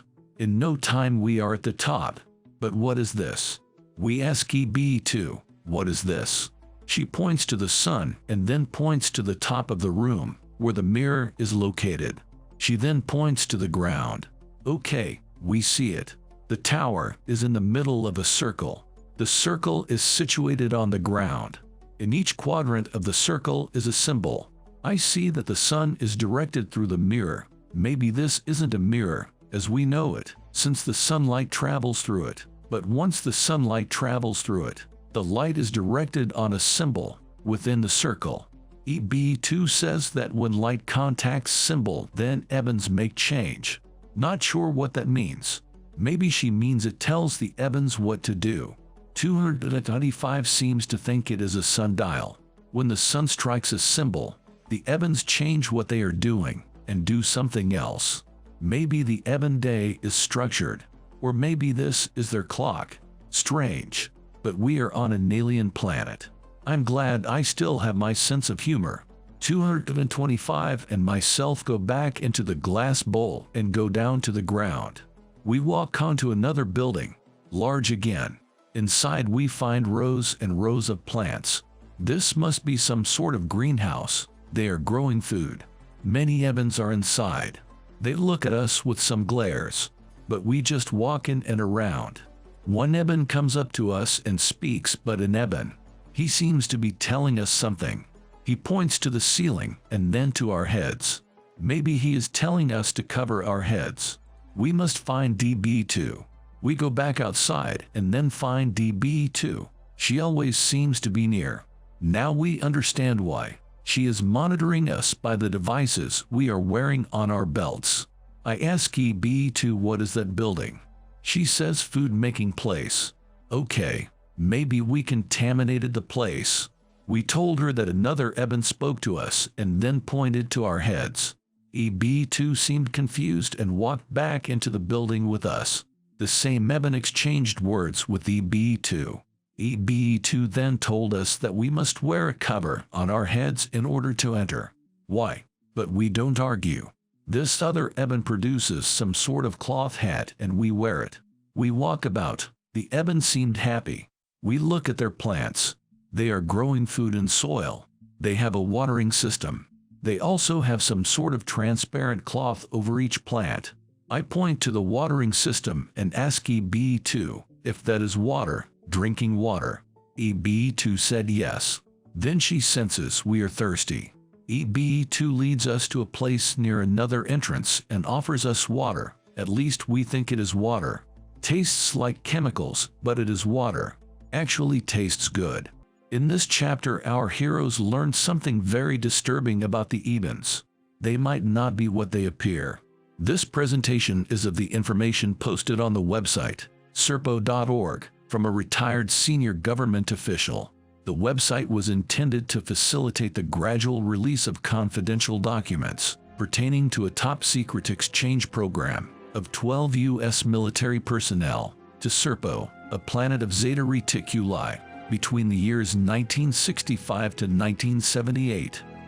The leader of the Ebens is a larger creature than the others. He seems to be more aggressive than the other Ebens. When I write aggressive, I don't mean in a hostile way. He seems to be the boss, similar to me, as the team commander. His voice, although after all this time, I still can't understand any words, is harsh and with a tone that is different from the rest. 203 claims the leader has an attitude. I agree. He is extremely friendly to us and has accommodated all our requests. The leader has requested many things from us, most of which we have provided. One strange thing is our blood. He wanted all of us to supply blood samples. EB2 explained that the blood or health fluid, as EB2 explained it, was necessary for them to supply any medicine to us if we should ever need it. 754 feels that a blood sample might just be used for other purposes. We have allowed the Ebens to utilize 308's body for experiments. They took all 308's blood without my approval. I wrote about that in log 3888. We had a very tense situation with the Ebens about that. When we traveled to the building housing 308's body, we were confronted by several Ebens. EB1 showed up, and I explained that we wanted the body of 308. EB1 told us the body was in storage and we could not take it. We told EB1 that we will take it. The 11 of us walked by the Ebens, numbering 6, and walked into the building. They did not attempt to stop us. While inside, we could not open any of the containers. There was some type of system, maybe crypto style, that was being used to lock the containers. We did find the container housing 308's body. We decided to send 899 to our storage area and get some explosives to open the container. EB2 showed up with the leader. EB2 was extremely polite and asked us to wait. She used the word please several times. In fact, she actually used the English word beg. We backed off, and I told EB2 that we wanted our friend's body, and we wanted to examine it. EB2 translated that to the leader. There was a long exchange of words between the two. Finally, EB2, who seemed very frustrated, told us that the leader would like us to go to another location and speak with another Eben, a doctor, about the body of 308. EB2 explained that everything we wanted to know about 308's body would be explained to us by the Eben doctor, who EB2 said spoke English. I told EB2 that I would leave 899 and 754 here to guard the body, and I would take the others to the location containing the doctor. EB2 translated that to the leader. Again, there was a long drawn-out exchange of words between the two. It lasted for several minutes. Finally, EB2 stated that the leader would like all of us to leave this building and go to visit with the doctor. I told EB2, no, I would not leave the body of 308 alone. I felt that this was going to be a confrontation. I told 518 and 420 to go back, obtain our handguns, and come back ASAP. I was not going to allow the Ebens to countermand my decisions. When EB2 heard this, she told me to wait and placed her hand against my chest. I told her to translate that to the leader. Again, there were several minutes of word exchanges between the two. EB2 then stated that the leader would bring the doctor here to discuss the situation with us. EB2 asked me to please don't send your men for guns. Guns are not needed. We can settle this without guns. Please don't. I told EB2 that we would not get the guns, but we would not leave until we saw 308's body. The leader did something with the communication device on his belt. About 20 minutes later, 3 Ebens showed up inside this building. One of the Ebens, who identified himself as a doctor, spoke very good English. This doctor had a strange sounding voice, almost like a human's voice. This doctor did not have a high-pitch accent, like EB1 and EB2. I was very impressed with this doctor. I just wonder where he has been for these past 18 months. We never saw him before. This doctor told us that 308's body was not inside the container. The Ebens have done experiments with 308's body because they considered it an honor to have such a specimen to work with. The doctor told us they have used 308's body to create a type of cloned human being. I stopped the doctor at this point. I told the doctor that the body of my teammate was the property of the United States of America, planet Earth. The body did not belong to the Ebens. I did not authorize any experiments on the body of 308. I explained that humans consider a body to be religious. Only I could have authorized the use of 308's body for experiments. I demanded to see the body. This doctor explained the body was gone. This doctor said all the blood, body organs were taken out and used to clone other beings. The use of the word beings really scared me and the others. 899 became extremely angry. He called the doctor curse names. I ordered 899 to be quiet. I then told 203 to take 899 out of the building. I realized this matter could really blossom into a major incident. I could not allow that to happen. There were just 11 of us, and we realized that if the Ebens wanted to imprison us or kill us, they could do it very easily. But I didn't think the Ebens would resort to such behavior. I was not going to allow this incident to advance into something worse. I realized there wasn't much we could do about what the Ebens have done with 308's body. EB2 looked very upset. EB2 told me that everyone should be nice. She repeated the word nice many times. EB2 did not want this matter to escalate. I kind of felt sorry for EB2. She was trying to mediate the matter. 203 suggested we return to our living quarters and have a team meeting. I told the leader that I did not want any further interference between whatever is left of 308's body and experiments. I pointed my finger towards the leader's face. EB2 translated, along with the doctor. The doctor, who was extremely straightforward, told me that nothing further would happen with the body, but advised me very little was left of the body. EB2 then told me the leader was concerned that we were upset, that we were their guests, that the leader was upset that we were offended. The leader did not wish to upset us and promised that nothing further would happen to the body. I thanked EB2 and had her relay that to the leader. We returned to our huts. Everyone was upset, especially 899. I told each member to calm down. I explained our situation, as if each team member didn't already realize it, that we were only 11 military personnel. We had no way of fighting the Ebens. We did not come 40 light years to start a war with the Ebens, a war we could not win. We could not even win a simple fist fight with the Ebens. Yes, maybe we could beat them up, but what then? We have to realize our situation and act accordingly. I ordered each member to reconsider the situation and to accept the facts about 308's body. I told 633 and 700 to investigate this cloning procedure with the English-speaking Eben doctor. Let's get all the facts about what they did with the body and what we can find out about the body and the Eben's experiments with the body. EB2 came to the hut. I told EB2 that 633 and 700 were going to examine what was left of 308's body. They would also conduct research into the Eben's experiments done on 308's body. EB2 looked very concerned. It is sometimes difficult for us, even after the time we have been on this planet, to determine the meaning of facial expressions on Eben's faces. EB2 replied that she must first obtain approval. Approval was a new word for EB2. She must be reading or learning our language. Maybe she is just picking up our words. I told EB2 that she can go get permission, but that we were told when we arrived that we did not have any restrictions on where we went. EB2 said she would speak with the leader. 633 and 700 gathered test equipment and prepared themselves for the examination of the Eben laboratory. According to our time devices, EB2 came back about 80 minutes later.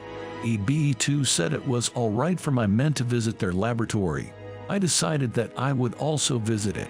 Myself, 633 and 700 were escorted by EB2 to the laboratory facility. We had to be taken by the heli-transport device, as we call their helicopters. It took us some time before arriving at this location. According to our compass readings, which are not really a compass reading, but we made points of references, and according to them, we traveled north. The facility was large, by Eben standards. The building looked like a large single-story windowless school. We landed on the roof. or maybe just a landing zone on the roof. We were escorted down a walkway or ramp. They don't have ladders on this planet. I think I wrote about this in one of my past entries. They have ramps. We arrived in a room, white walls. We then walked through a hallway into another larger room. We met our English-speaking doctor. We saw many other Ebans, all dressed in a bluish-colored one-piece suit, different from their ordinary suits I spoke of in past entries. The doctor told us that all the experiments done inside this building, he didn't call it a laboratory, just a building, is done to create cloned beings. We were led into another room, where there were rows of containers, looking like glass bathtubs. Inside each bathtub were bodies. I was shocked, as were 754 bodies, strange-looking bodies. Not human bodies, at least not all of them. We started walking down the space between the tubs. We looked into the tubs. These were hideous-looking creatures. I asked the doctor what type of creatures were inside these tubs. The doctor told us that these creatures came from other planets. 700 asked the doctor, were these creatures dead when they arrived, or did the Ebans bring them here dead? The doctor said all the creatures were brought to the planet, alive. 700 asked if the creatures were kidnapped or brought here against their wishes. The doctor was not sure of the word kidnapped. The doctor seemed puzzled. The doctor asked about the question. 700 said that these creatures were taken from another planet and brought to Serpo without permission from them or their leaders of their planet. The doctor said that these beings were brought here for experiments. These creatures are not intelligent beings. EBE2 then used the word animals. Okay, now I understand. All these creatures are animals from other planets. The doctor didn't seem to understand the word animal. EBE2 and the doctor exchanged words in Eban, and the doctor then said, yes, they are animals. I then asked if there were any intelligent creatures in this building. The doctor said, yes, but that all of them were dead when they arrived on Serpo. 700 asked to see these creatures. The doctor corrected 700 by saying beings. Okay, I guess creatures are animals and beings are like humans. Let me first write down the description of these creatures inside these tubs. They are not all alike. The first creature I see inside the tub looks like a porcupine. It appears to have a tube placed inside of it. The tube leads to a box underneath the tub. The second creature I see looks like a monster. It has a large head, big deep-set eyes, no ears, a mouth, but no teeth. It is about 5 feet long and has 2 lower legs but no feet. It has 2 arms but it doesn't appear to have any elbows. It has hands but no fingers. This creature also has a tube going through it. The next creature looked like nothing I can compare it to. It had blood-red skin, 2 spots in the middle, maybe eyes. No arms or legs. It had a very strange odor.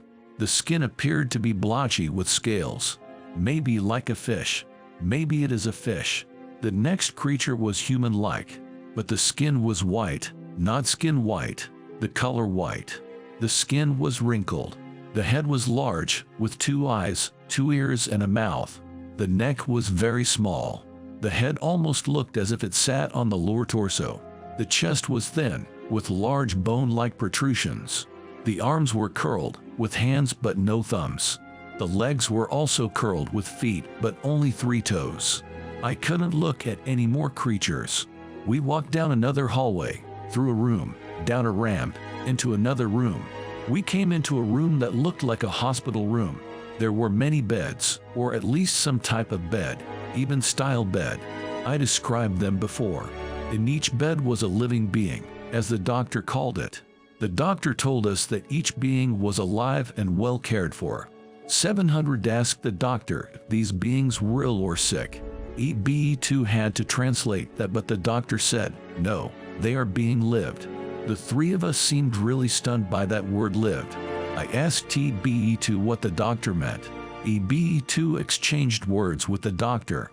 EBE2 then used the word grown. 700 asked the doctor if these were the cloned beings that he mentioned before. The doctor said yes, that each being was being grown, using the same word as EBE2 just used. 754 asked the doctor if these beings were being grown like a plant. The doctor said yes, that is a good comparison. 700 asked the doctor how are they grown. The doctor said that certain parts of other beings were used to grow these beings. The doctor said he could not explain the process in English because he didn't know the words. 700 then asked EB2 if she could explain the growing process. EB2 said she did not know the English words. EB2 said that parts of the blood and other organs are used to mix a substance that is placed inside the bodies of these beings. That was all EB2 could explain in English. I told 700 to go back and get 420 and bring him back. While we waited for 420, we looked at these beings. They were breathing. They looked like humans, most of them. 2 of the beings on the end looked like humans with dog heads. These beings were not awake. They were either sleeping or drugged. 420 returned. I told 420 to see if he could translate the method used to grow these beings. 420 then spoke with EB2. 420 is really good. However long we have been here, some guess about 18 months Earth time. 420 learned the language well. 420 then said that the growing process involved cells taken from other beings, grown and mixed with chemicals, and then inserted into the bodies of other beings. That was about all 420 could explain.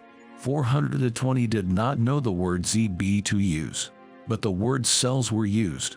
EB2 then told me that some things were taken from inside the cells. 700 and 754 then asked if the items taken from inside the cells were cell membranes or identification markers for the cells.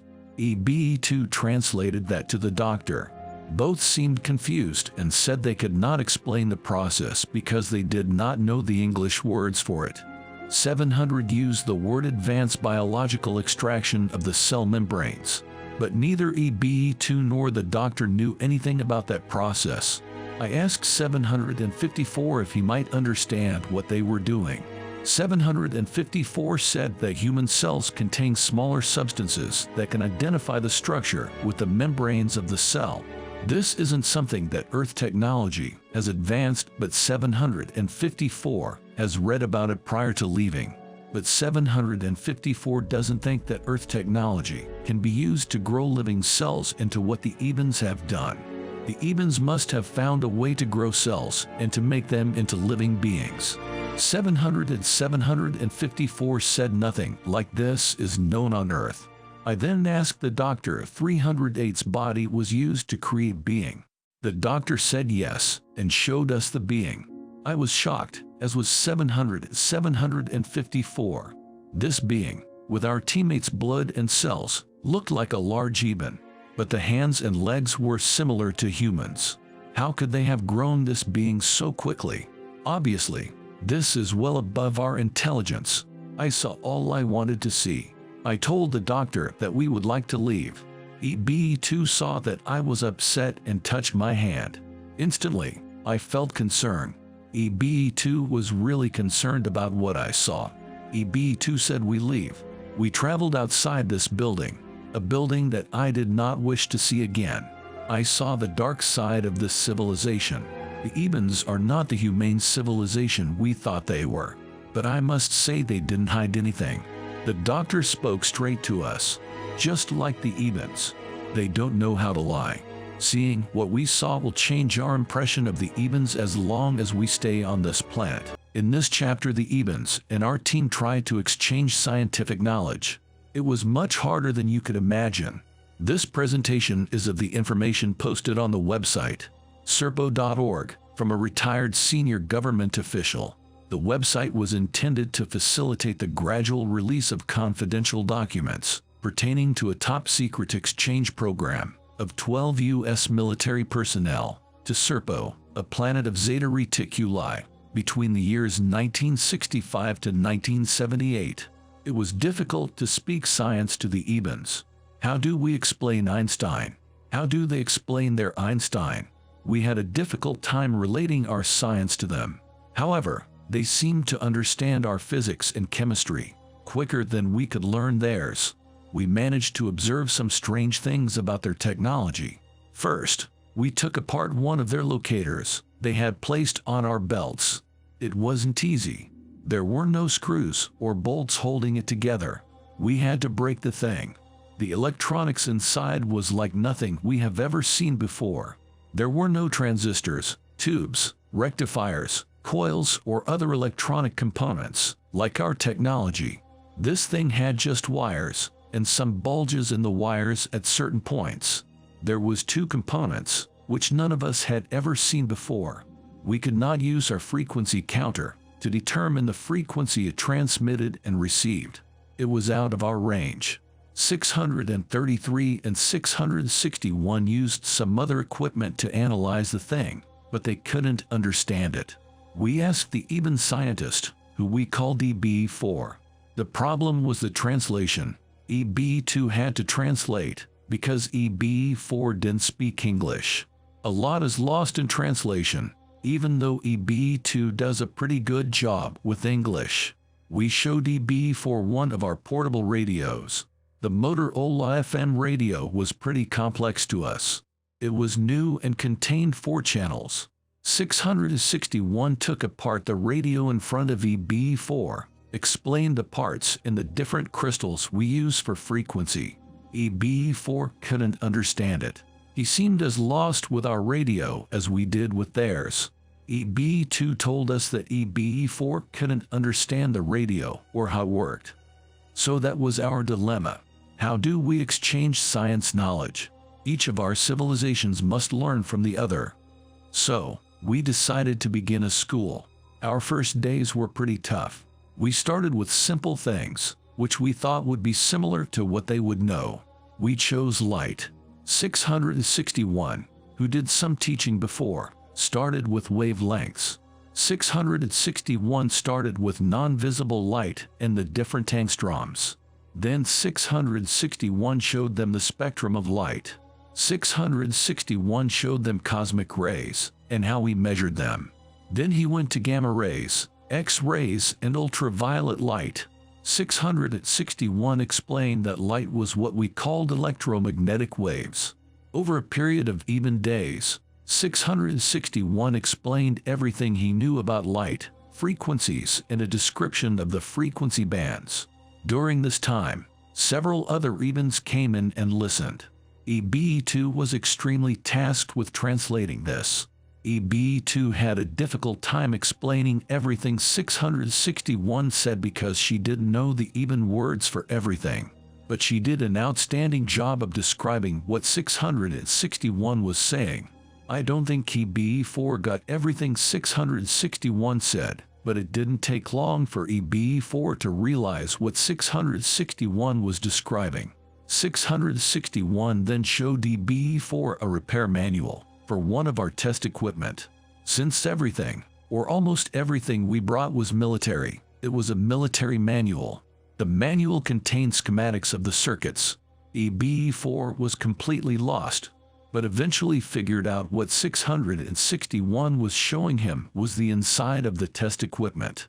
661 then started showing the basics of electricity. Ohm's laws, different formulas to figure voltage and amperes. EB4 was confused, to say the least, but one of the other EBNs, who had come in to listen, grasped the ideas quickly. We called this EBN EB5 or the Einstein. This EBN was smart, exceptionally smart. After 3 years, we finally met an EBN who can grasp our science. The only problem is he couldn't speak English, but he asked questions, which EB4 didn't really do. Although it took several lessons to teach EB5 what each letter meant in a formula, EB5 finally realized what we were saying. This EBN must have had an IQ of 300. EB5 actually solved some simple problems set up by 661 in basic electricity, like solving for the amount of resistance in a circuit, and simple things like that. It was a remarkable scene. EB5 became our race student. We couldn't get rid of the guy.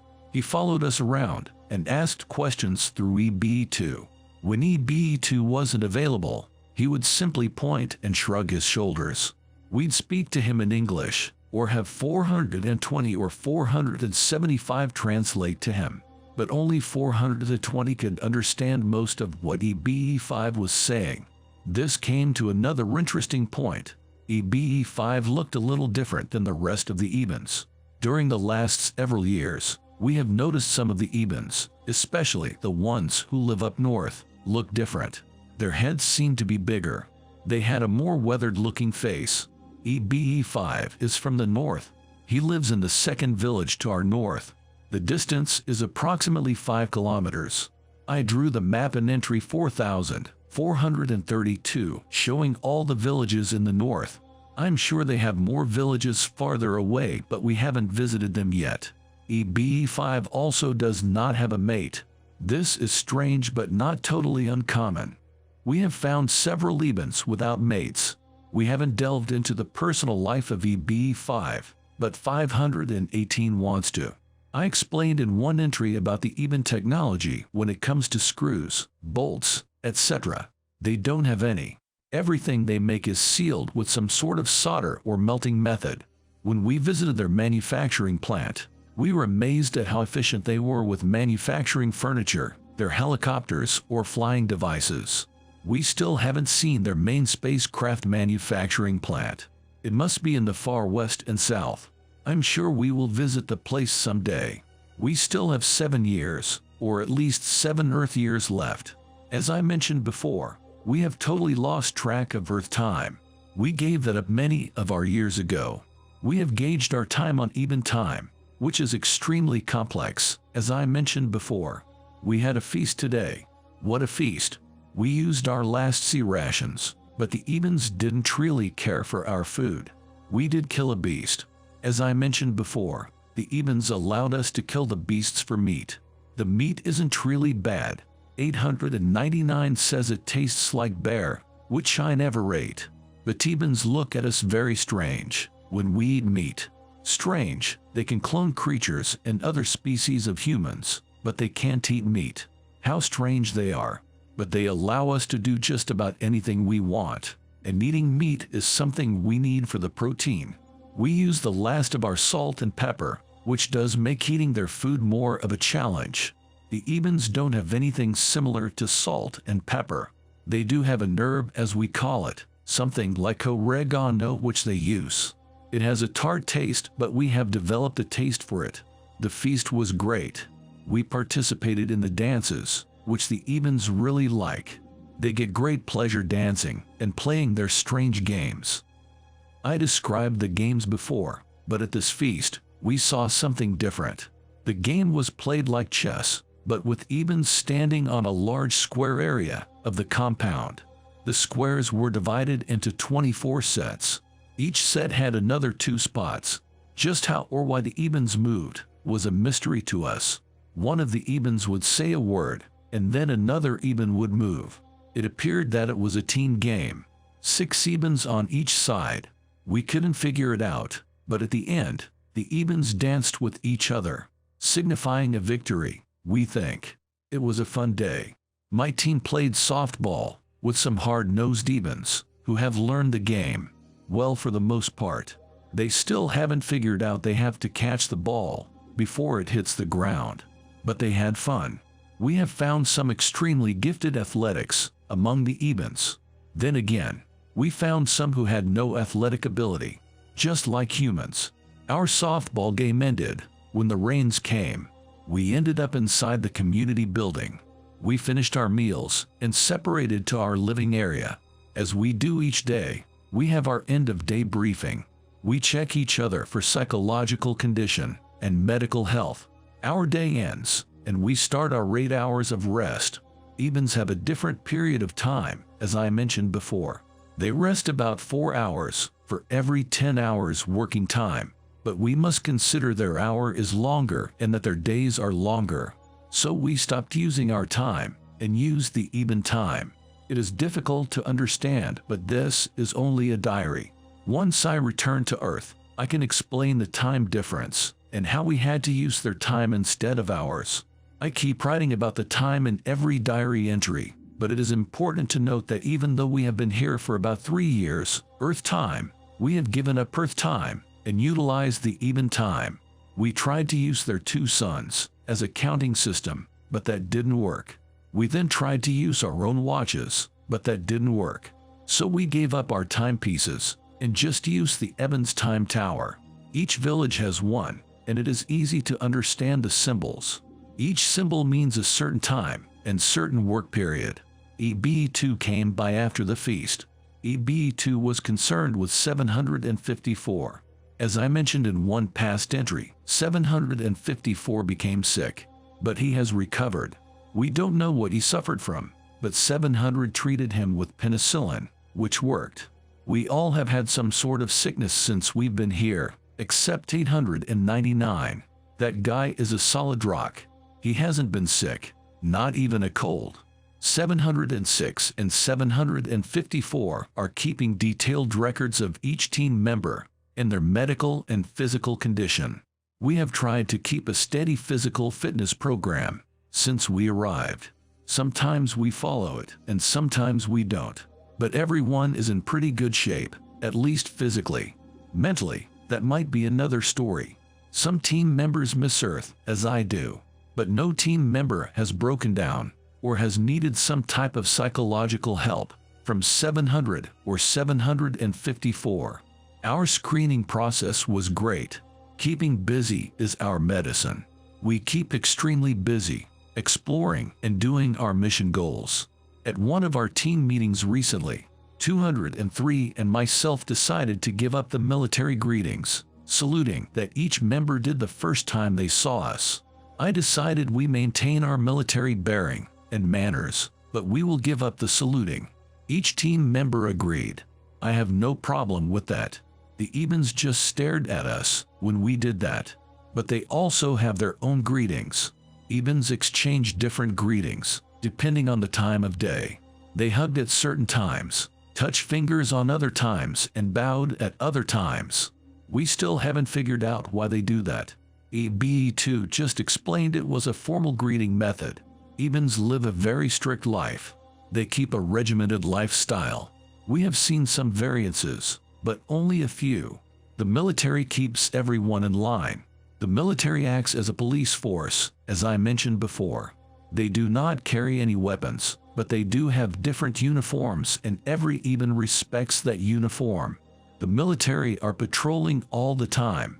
They walk in pairs and seem to be extremely friendly, but can be very strict. We saw 2 Ebens walking across a field. 2 military members quickly approached the 2 Ebens and pointed to a building. The 2 Ebens walked to that building with the military members. The military members were yelling something at them. At the time, neither 420 or 475 were available for translation, but I figured those 2 Ebens violated some custom or law. We have been warned by the military when we approach something we are not supposed to approach. The military are very respectful when they deal with us, but they don't allow us to violate any of their customs or laws without warning us. The Ebens have adjusted to us just as we have adjusted to them. We carry on our mission, and they allow us to do just about anything. The one forbidden act is not to enter a private living house. We did that once and was politely escorted out by the military. There seems to be more military than actually needed. They do have weapons, as I mentioned before. We rarely see any military member with those weapons, but we did see them during the alert that occurred some time ago. EB2 came into our living compound just after one of our rest periods. EB2 was excited and told us to stay inside and not to exit our living quarters. We asked why, and EB2 said that an unknown spacecraft had entered their planet's orbit. But EB2 assured us that the military will take care of the problem. We naturally went into our own alert. We issued our weapons and stood by to guard our living area. We violated her instructions and went outside. We watched the skies and saw a lot of air traffic. We then saw all the military members with weapons and something that looked like field packs. They were in full fighting gear, as 899 called it. The alert didn't last very long, and EB2 came back. looked at us a little curious, and then told us everything was all right and the alert was over. We asked her if the unknown spacecraft was identified. She said it wasn't a spacecraft, but just a natural piece of space debris, and left it at that. We didn't believe her, but we had no way of knowing any difference. We returned to our normal routines. In this chapter we find out more information about the planet Serpo. This presentation is of the information posted on the website, serpo.org, from a retired senior government official. The website was intended to facilitate the gradual release of confidential documents pertaining to a top-secret exchange program of 12 U.S. military personnel to Serpo, a planet of Zeta Reticuli, between the years 1965 to 1978. It took our team, in an Eben craft, 9 months to travel the distance to Serpo. During the trip, each of our team members were frequently dizzy, disoriented, and suffered headaches. The craft did not go through any weightlessness during the trip. The craft was very large and allowed the team to exercise. Once the team arrived on the Eben planet, it took them several months to adjust to the atmosphere. During the adjustment period, they suffered headaches, dizziness, and disorientation. There was a period of darkness, but not total darkness. The Eben planet is located within a solar system of the Zeta Reticuli star system. The planet has 2 suns, but the wrangles were small and allows some darkness on the planet depending on one's location. The planet was tilted, which allowed the northern part of the planet to be cooler. The planet was a little less than Earth's size. The atmosphere was similar to Earth's and contained the elements of carbon, hydrogen, oxygen, and nitrogen. Zeta Reticuli is approximately 37 light-years from Earth. The bright suns of the Eben planet also presented problems. Although they had sunglasses, they still suffered from the bright sunlight and the danger of sun exposure. The radiation levels of the planet were a little higher than that of Earth. They were careful to cover their bodies at all times. The Ebens had no forms of refrigeration except in industry. The temperature of the planet at the center portion stayed between 94 degrees and 115 degrees Fahrenheit. They did have clouds and rain, but not frequently. At the northern hemisphere of the planet, the temperature dropped to between 55 and 80 degrees. This was too cool for the Ebens, or at least most of them. Our team did find Ebens living in the north, but in very small villages. Our team eventually relocated to the north in order to stay cool. The ground transportation used by our team was similar to a helicopter. The power system was a sealed energy device that provided electrical power and lift for the craft. It was very easy to fly, and our pilots learned the system within days. The Ebens did have vehicles, which floated above the ground and did not have any tires or wheels. There were leaders, but no real form of government. There was virtually no crime seen by the team. They had an army, which also acted as the police force. There were regular meetings within each small community. There was one large community, which acted as the central point of the civilization. All the industry was at this one large community. There was no money. Every Eben was issued what they needed. No stores, malls, or shopping locations. There were central distribution centers, where Ebens went to obtain items of need. All Ebens worked in some capacity. Children were kept very isolated. The only trouble our team members got into was when they attempted to photograph Eben children. The army politely escorted them away and cautioned them not to do it again. The Ebens energy device was analyzed over and over again by our team. Since our team did not have access to scientific microscopes or other measuring equipment, we could not understand the function of the energy device. But, regardless of the electrical demand, the Eben energy device provided the proper current and wattage. Our team surmised the device had some sort of regulator that sensed the required current and wattage, and then supplied that specific amount. Note: our team members brought back 2 energy devices for analysis. Serpo moved around one sun only. The other sun was within the 2 orbits. Here are some statistics on the Eben planet that was collected by our team. Here is the pertinent data. Diameter, 7,218 miles. Mass, 5.06 to the 10th power pounds. Distance from Sun 1, 96.5 million miles. Distance from Sun 2, 91.4 million miles. Moons 2. Surface gravity, 9.6 meters per second squared. Rotation periods, 43 hours. Orbit, 865 days. Tilt, 43 degrees. Temperature, min, 43 degrees. Max, 126 degrees Fahrenheit. Distance from Earth, 38.43 light-years. Planet named by Team Serpo. Nearest planet to Serpo, named Otto. Distance, 88 million miles. Colonized by Ebens with research base, but no natural inhabitants on planet. Number of planets in Ebens solar system, 6. Nearest inhabited planet to Serpo, named Silius. Silius is made up of creatures of various types, but no intelligent life forms. Ebens used the planet to mine minerals. Distance, 434 million miles. Here are some geological facts regarding Serpo. Our team members compiled.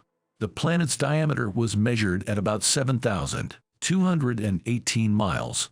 The surface gravity was 9.6 meters per second squared, and the rotation period was approximately 43 hours. Our team contained 2 geologists. They were also cross-trained as biologists. The first thing our geologists did was map the entire planet. The first step was to divide the planet in half, thus creating an equator. Then they established a northern hemisphere and southern hemisphere. Within each hemisphere, they created 4 quadrants. Finally, they established the north and south poles. This was the easiest method to study the planet. Most of the Eben communities were placed along the equator. However, there were some communities established north of the equator, in each of the 4 quadrants in the northern hemispheres. There were no communities located in either poles. The southern pole was desert. It was barren land, with virtually no precipitation, where absolutely nothing grew in this area. There were volcanic rock formations, and part of the extreme south contained a rock desert. Temperatures in the South Pole were measured at between 90 degrees and 135 degrees. Going further north from the South Pole, in Quadrant 1, the team found extrusive rocks. This indicated some volcanic activity in the area. Our team found numerous volcanoes in this area. The team found several fissure eruptions in this region, with standing water. The water was tested and contained high levels of sulfur, zinc, copper, and other unknown chemicals. Moving from east to Quadrant 2, the team found basically the same volcanic fields of rocks. However, in one particular location near the north end of Quadrant 2, the team found an alkali flat. On Earth, these were formed by streams flowing into a desert or arid location. Our team found hard mud, covered by alkaline salts. Some vegetation was growing in this area. Moving to Quadrant 3, the team found a form of badlands, an arid region that is lined with deep gullies with sparse vegetation. The gullies or valleys were extremely deep, some going down 3,000 feet. The team found the first Serpo animal in this region. It looked like an armadillo. This creature was extremely hostile and tried to attack the team several times. The Eben guide used some type of sound device, sonic-directed sound beam, to scare away the creature. Moving to the equatorial region, our team found desert-style landscapes, which contained patches of vegetation. The team found numerous pockets of water, fed to the ground by artesian wells. This water was the freshest, containing only the unknown chemicals. It tasted good, and the Ebens drank and used it. Our team still boiled it, because during culture tests, unknown types of bacteria were detected. Moving to the northern hemisphere, the team found a major change in climate and landscape. One team member, who had coined it Quadrant 1 in the northern hemisphere, named it Little Montana. The team found trees, similar to the evergreen style of Earth trees. These trees were milked by the Ebens. A white fluid was extracted and drank. Numerous other types of vegetation were found in this region. Standing water, possibly fed by either artesian wells or fissure eruptions, were found. In one area, marshlands were seen. Large plants were observed growing in the marshy area. The Ebens used these plants for food. The bulb of the plant was very large. The bulb tasted something like a melon. Our team eventually moved to an area in Quadrant 1 in the northern hemisphere. This area contained moderate temperatures, 50 degrees to 80 degrees, and ample amounts of shade. The Ebens built a little community for the team. Most of the remaining exploration of the planet was done from this point. The team only explored the southern hemisphere once, obtaining geological information. Because of the intense heat, the team decided not to venture back. The team continued to explore the northern hemisphere, where, as the team traveled towards the North Pole, the temperature cooled considerably. The team found mountains raising to an elevation of 15,000 feet, and valleys that sank below the basic mark the team established for sea level. Lush green fields were found containing a form of grass, but contained bulbs. The team coined these fields clover fields, even though the bulbs were not clover. The radiation levels were lower in the northern hemisphere than at the equator and southern hemisphere. The North Pole contained cold weather, and the team saw the first sign of snow. Blankets of snow littered the landscape around the North Pole. The snow measured about 20 feet at its deepest. The temperature was a constant 33 degrees. Our team never found the temperature to vary in this region. The Ebens could not stand to be in this region for long. They suffered extreme hypothermia. The team's guide wore a suit, similar to a space suit, with built-in heaters. Our team found evidence of past earthquakes. Fault lines were found along the northern tip of the southern hemisphere. Exfoliation was observed along with extrusive rocks, which indicated magma flows in the past. Our team brought back hundreds of samples of Serpo soil, vegetation, water, and other items for testing on Earth. During our team's exploration, they discovered numerous types of animals. The strangest was the beast, which looked like a large ox. The animal was timid and never seemed to be hostile. Another animal looked like a mountain lion, but had long fur around the neck. This animal was curious, but was not considered hostile by the Ebens. During the exploration of Quadrant 4 of the southern hemisphere, the team found a very long and large creature that appeared to be a snake. This creature was deadly, as explained by the Ebens. The head of the creature was large and contained almost human-like eyes. This was the only time our team used their weapons and killed the creature. The Ebens didn't appear to be upset that the team killed the creature, but was upset they used a weapon. The team brought 4 .45 caliber Colt, standard military issued, handguns, and 4 M2 carbine rifles. After killing the creature, the team dissected it. The internal organs were strange, and nothing similar to an Earth-style snake. The creature measured 15 feet long and 1.5 feet in diameter. The team was curious about the eyes. Examination of the eyes revealed cones, similar to human eyes. The eyes contained an iris, and the back contained a large nerve, similar to the optic nerve feeding into the creature's brain. The brain was large, much larger than any Earth-based snake. The team wanted to eat the meat from the creature, but the Eben guides politely told them no. In this episode, they describe more about the planet, including animals, family life, and the terrain.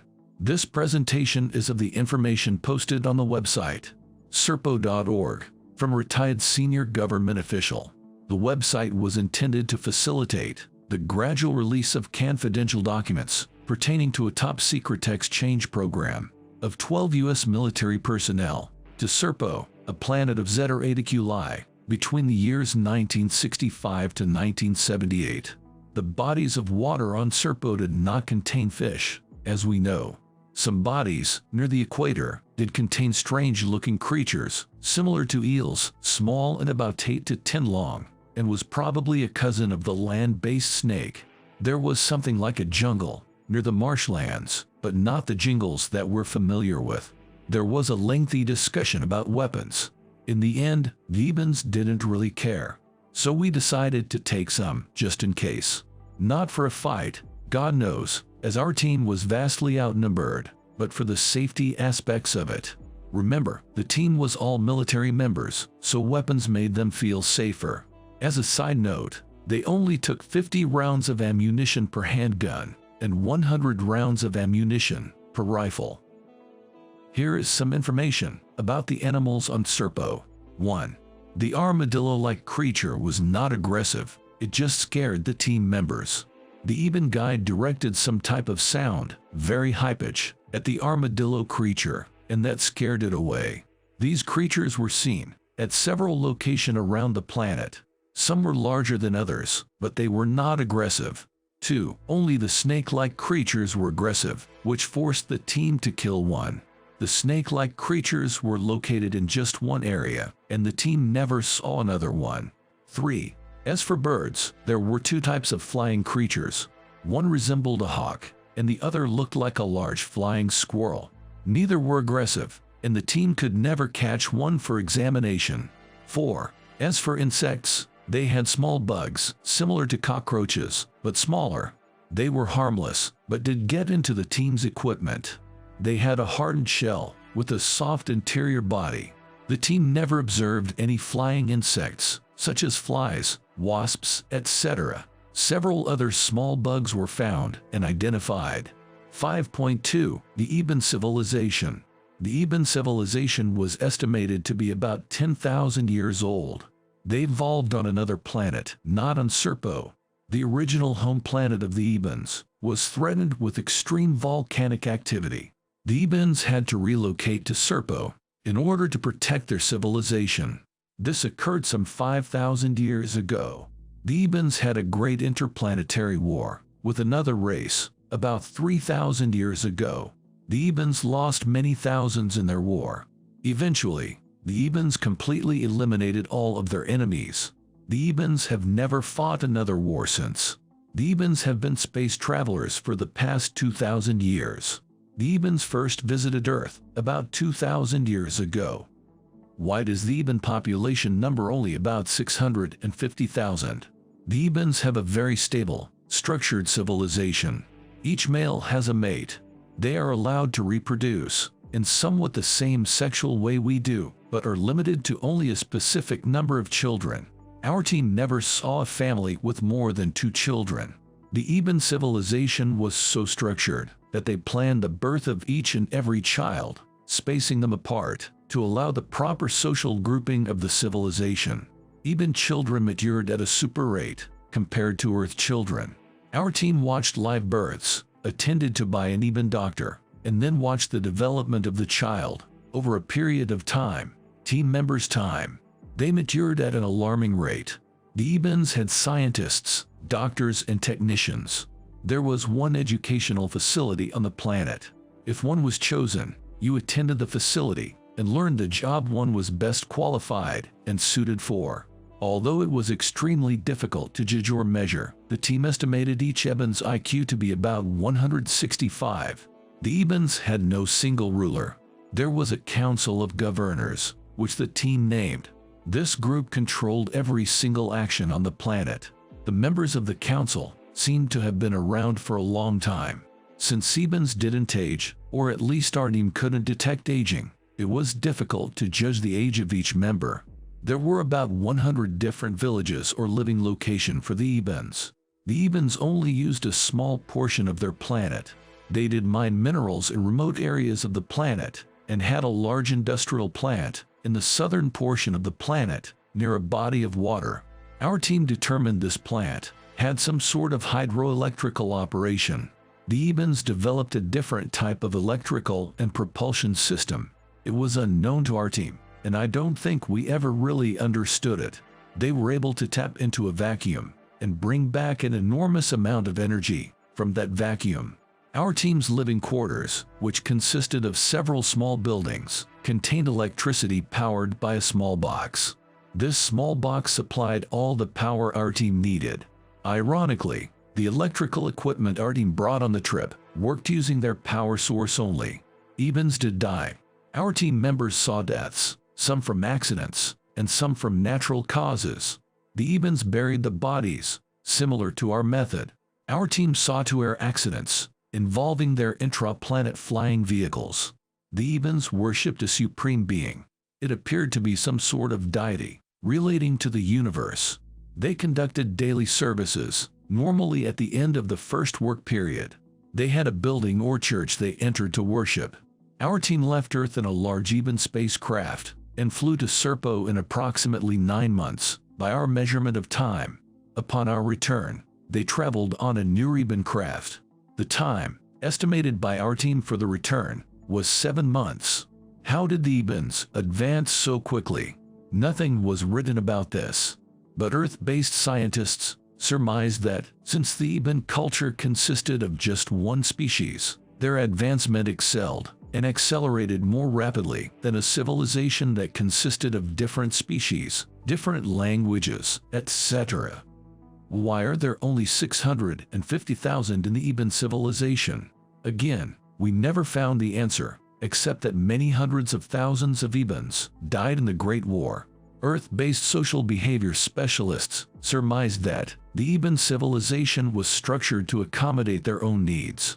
Our team did find limited supplies of commodities on their planet. Large buildings were used to harvest food products. The soil wasn't rich in a lot of minerals. Ebens used a form of organic agriculture to harvest food items.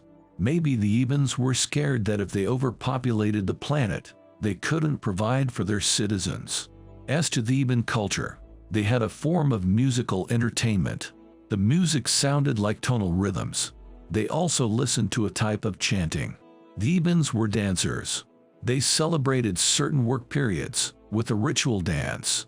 The Ebens would form a circle and dance around, listening to the chanting type of music. The music was played on bells and drums, or something similar to them. There were no televisions, radio stations, or anything like that.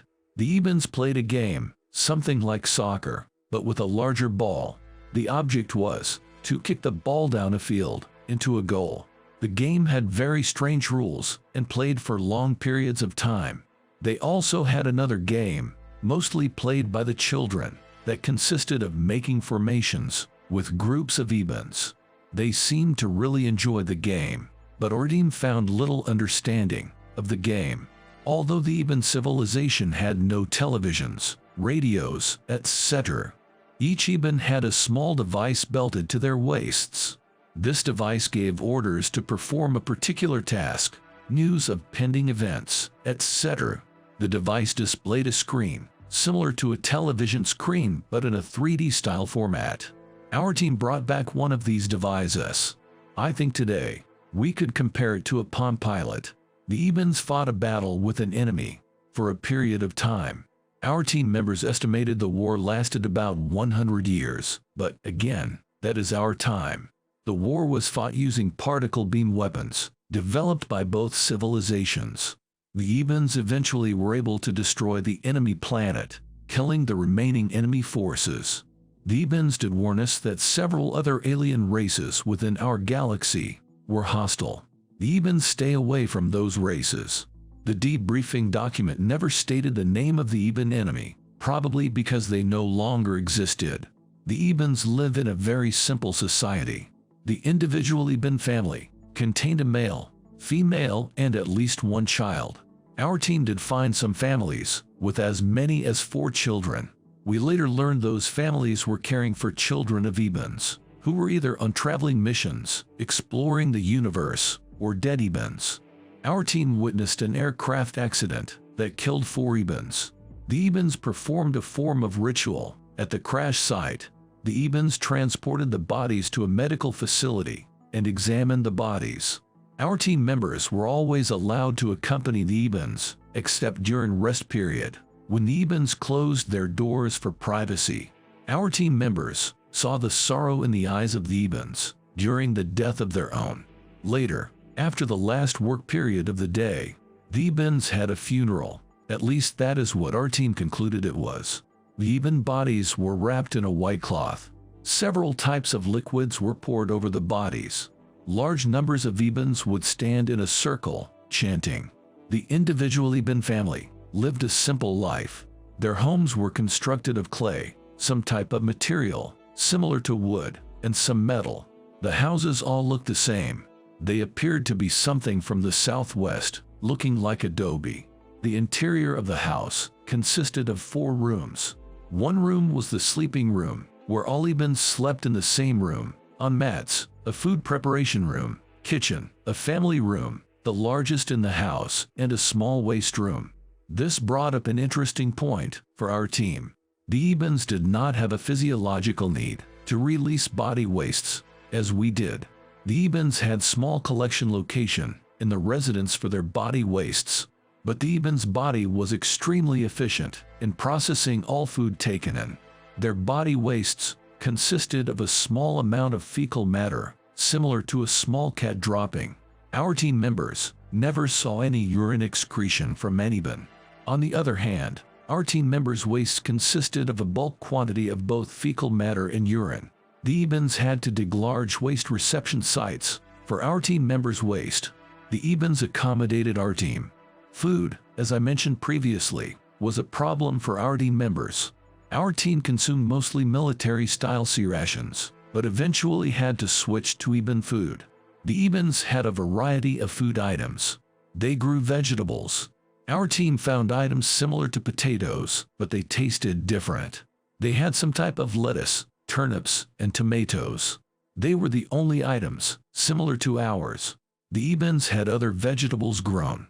These were strange-looking round items with long vines. The Ibans cooked the vines and ate the large portion of the plant raw. The Ibans had some type of white liquid, which we first thought was a form of milk.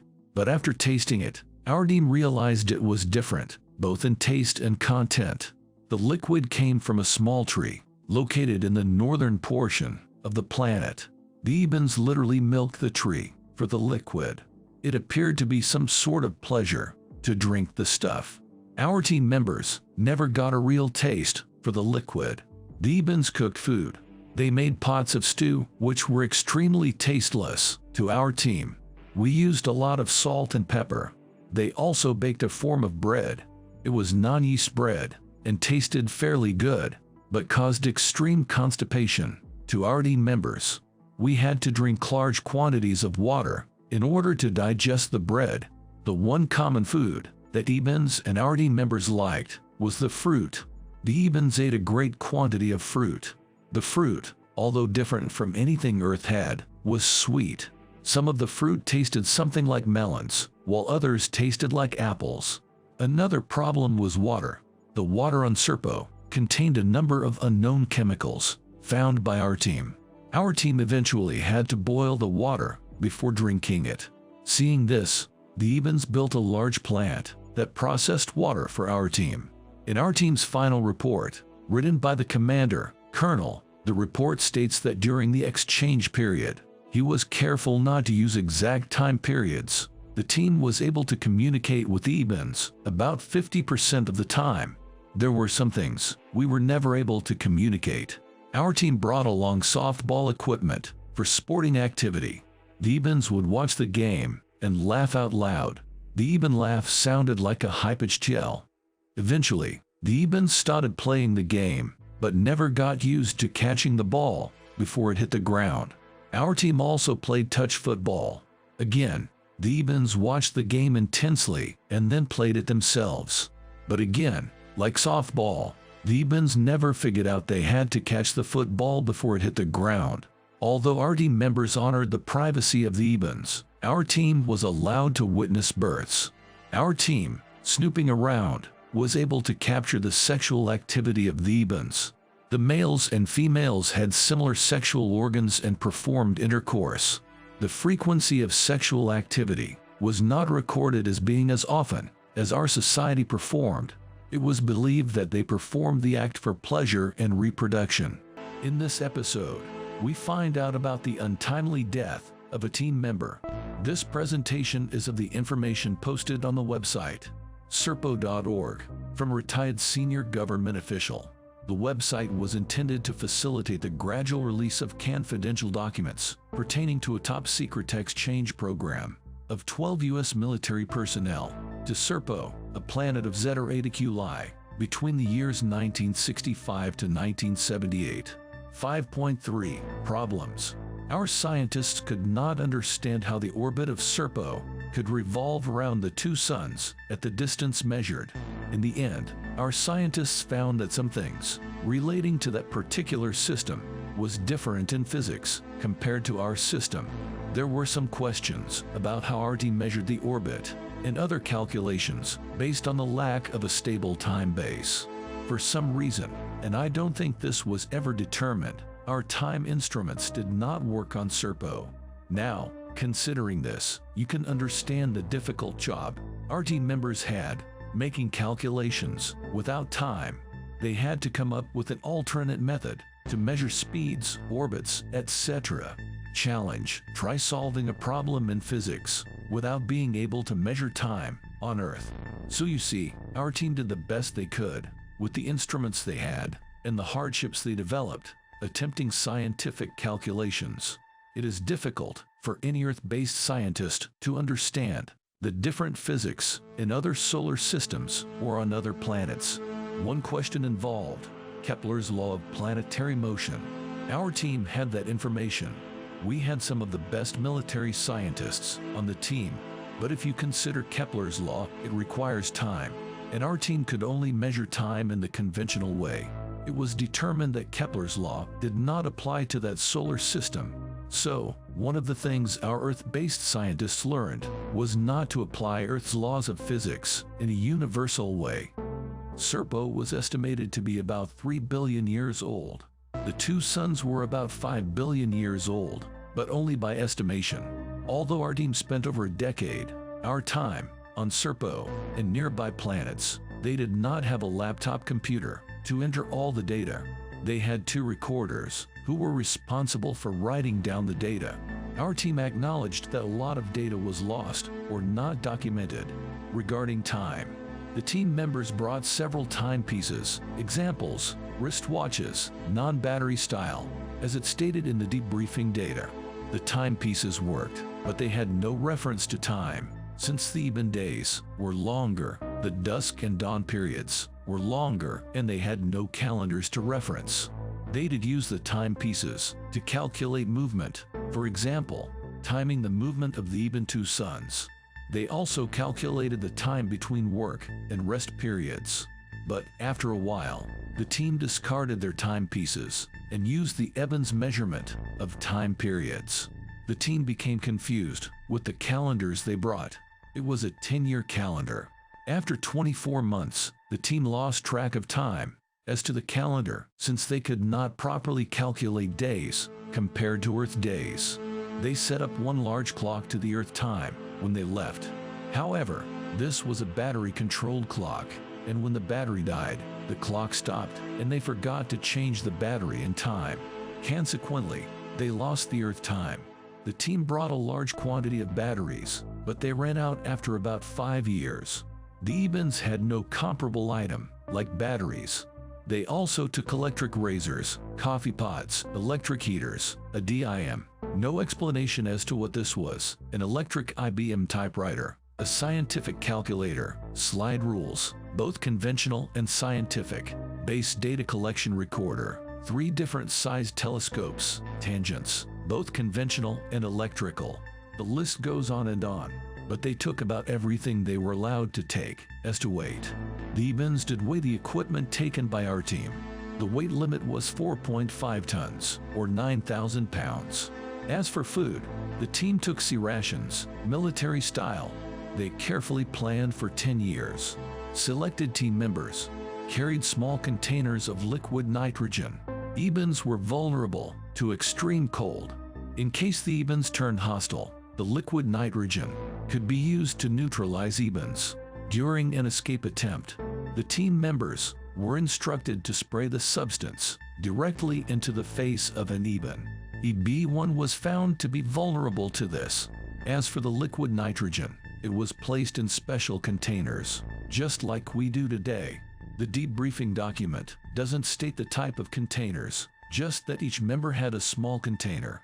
However, during the return debriefing, the team found the Ibans to be so docile. Each team member quickly discarded these bottles of liquid nitrogen when they arrived on Serpo. The Ibans realized the team had the substance, but never questioned the reason for bringing it. As with weapons, each team member had a handgun and rifle. The Ibans realized these were weapons, but again never questioned why the team members were bringing them along. But each team member never carried the weapons, except during their exploration of Serpo, and then only certain team members carried them. Humans could make the Iban tonal sounds, but one had to practice and practice and practice. It took a long time for anyone studying the Iban language to make the sounds. Some of the sounds were similar to high-pitched singing sounds. The bottom line is that it could be done. Now consider this. Even though each team member was taught the Iban tonal sounds and language, it was difficult for the team members to remember each tone and the use of other sounds with the tones. The two linguists on the team practiced and learned enough to basically communicate. According to the documents I read, the Ibans learned English, but had difficulty pronouncing words exactly correct. For example, according to the document, Ibans could not say the letter L. So, if the Ibans were trying to say the word look, it came out book. Between the first messages sent by our Earth-based team in the summer of 1952 to the first message received from the Ibans was about 4 months. We have no way of knowing when the Ibans received our message, how long it took them to study it, and how long it took them to send it back. The signals were in Iban language, with a readout and sounds, tonal, etc. There was one Iban who was a space traveler, and who could speak English better than the other Ibans who had learned it. This Iban was codenamed Noah by the team. Every time the team had to communicate important information, they turned to Noah. But during the latter part of our team's stay, Noah left for an away mission. By then, our two linguists were able to communicate better than any other team member. Our team had the Iban communication device with them, but it contained only about 500 English words. Not enough to fully communicate. The team discarded the device early in their stay. It took our linguist specialists several years to adequately establish a form of communication with the Ibans. A group of Ibans learned to understand English and a few other Earth languages. This group contained the travelers, as our team called them. Our team members connected themselves with the travelers. Although the team couldn't always understand their responses, the Iban travelers understood our team most of the time. During this time period, the only exchange of information was simple. The Ibans, not being able to completely explain something to our team, used a form of sign language by pointing to the object or item they wished to explain and made hand movements. Our team, 2 members, eventually grasped that method of communication. However, our team didn't receive much information from the Ibans during this time period. The travelers, the very few who understood English, numbered about 30, did not fully understand all words in our language. Later, the Ibans called our language too complicated and difficult to understand. We eventually determined the Iban tonal language to be very complicated and extremely hard to translate. We were able to record their language and then play it back, listening to each tonal dialect and each tonal bar. Eventually, we crudely translated some of the language. We started with simple items, for example, the flying object that they used to travel around their planet on. Then things like houses, roads, food, clothing, their sons, their planet, etc. Although we did establish some form of communication, it was crude and not always helpful for our team when something complicated happened. For example, when one of the first team died in an accident, it was hard to communicate with the Ibans. The member died instantly, therefore, no medical care was provided. Our 2 doctors examined the member's body and determined the injuries were consistent with an accidental fall. Initially, the Ibans never interfered with our care or offered to provide any of their medical care. However, once the Ebens, a very benevolent and caring people, saw our team members crying, the Ebens stepped in and offered to attempt some sort of medical care. Although our doctors felt the team member was medically dead, they allowed the Ebens to try their own medical care. Most of this was either through sign language or speaking to the travelers, who could understand some English. The Ebens transported the team member's body to a remote area of the largest community. They took the body into a large building, apparently their hospital or medical center. The Ebens used a large examination table to view the body. The Ebens ran a large bluish-green light beam over the body. The Ebens watched a display that appeared on a large screen that looked like a television screen. The readouts were in the Eben written language, and thus our team could not understand it.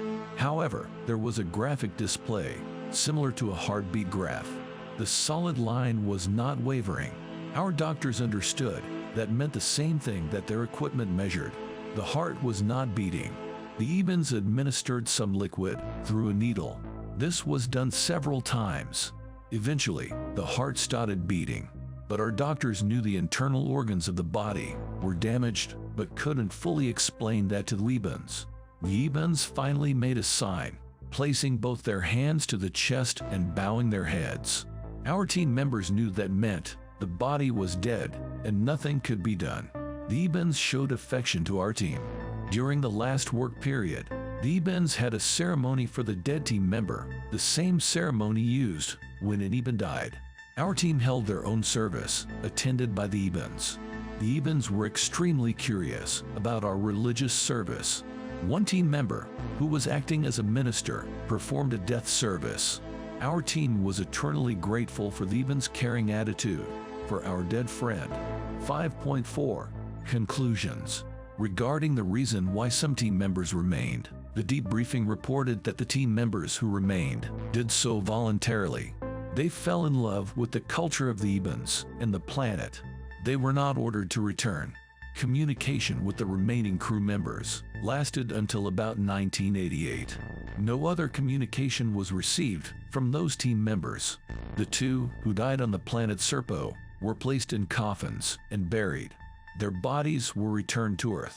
Each team member received a large dose of radiation during their stay on Serpo. Most of the team members died later of radiation-related illnesses. President Bill Clinton wanted to continue the exchange program, but others in his administration thought it would be a mistake and overruled him. It was terminated in 1994 with the B-5. All surviving team members were carefully monitored and watched by a special branch of the DIA.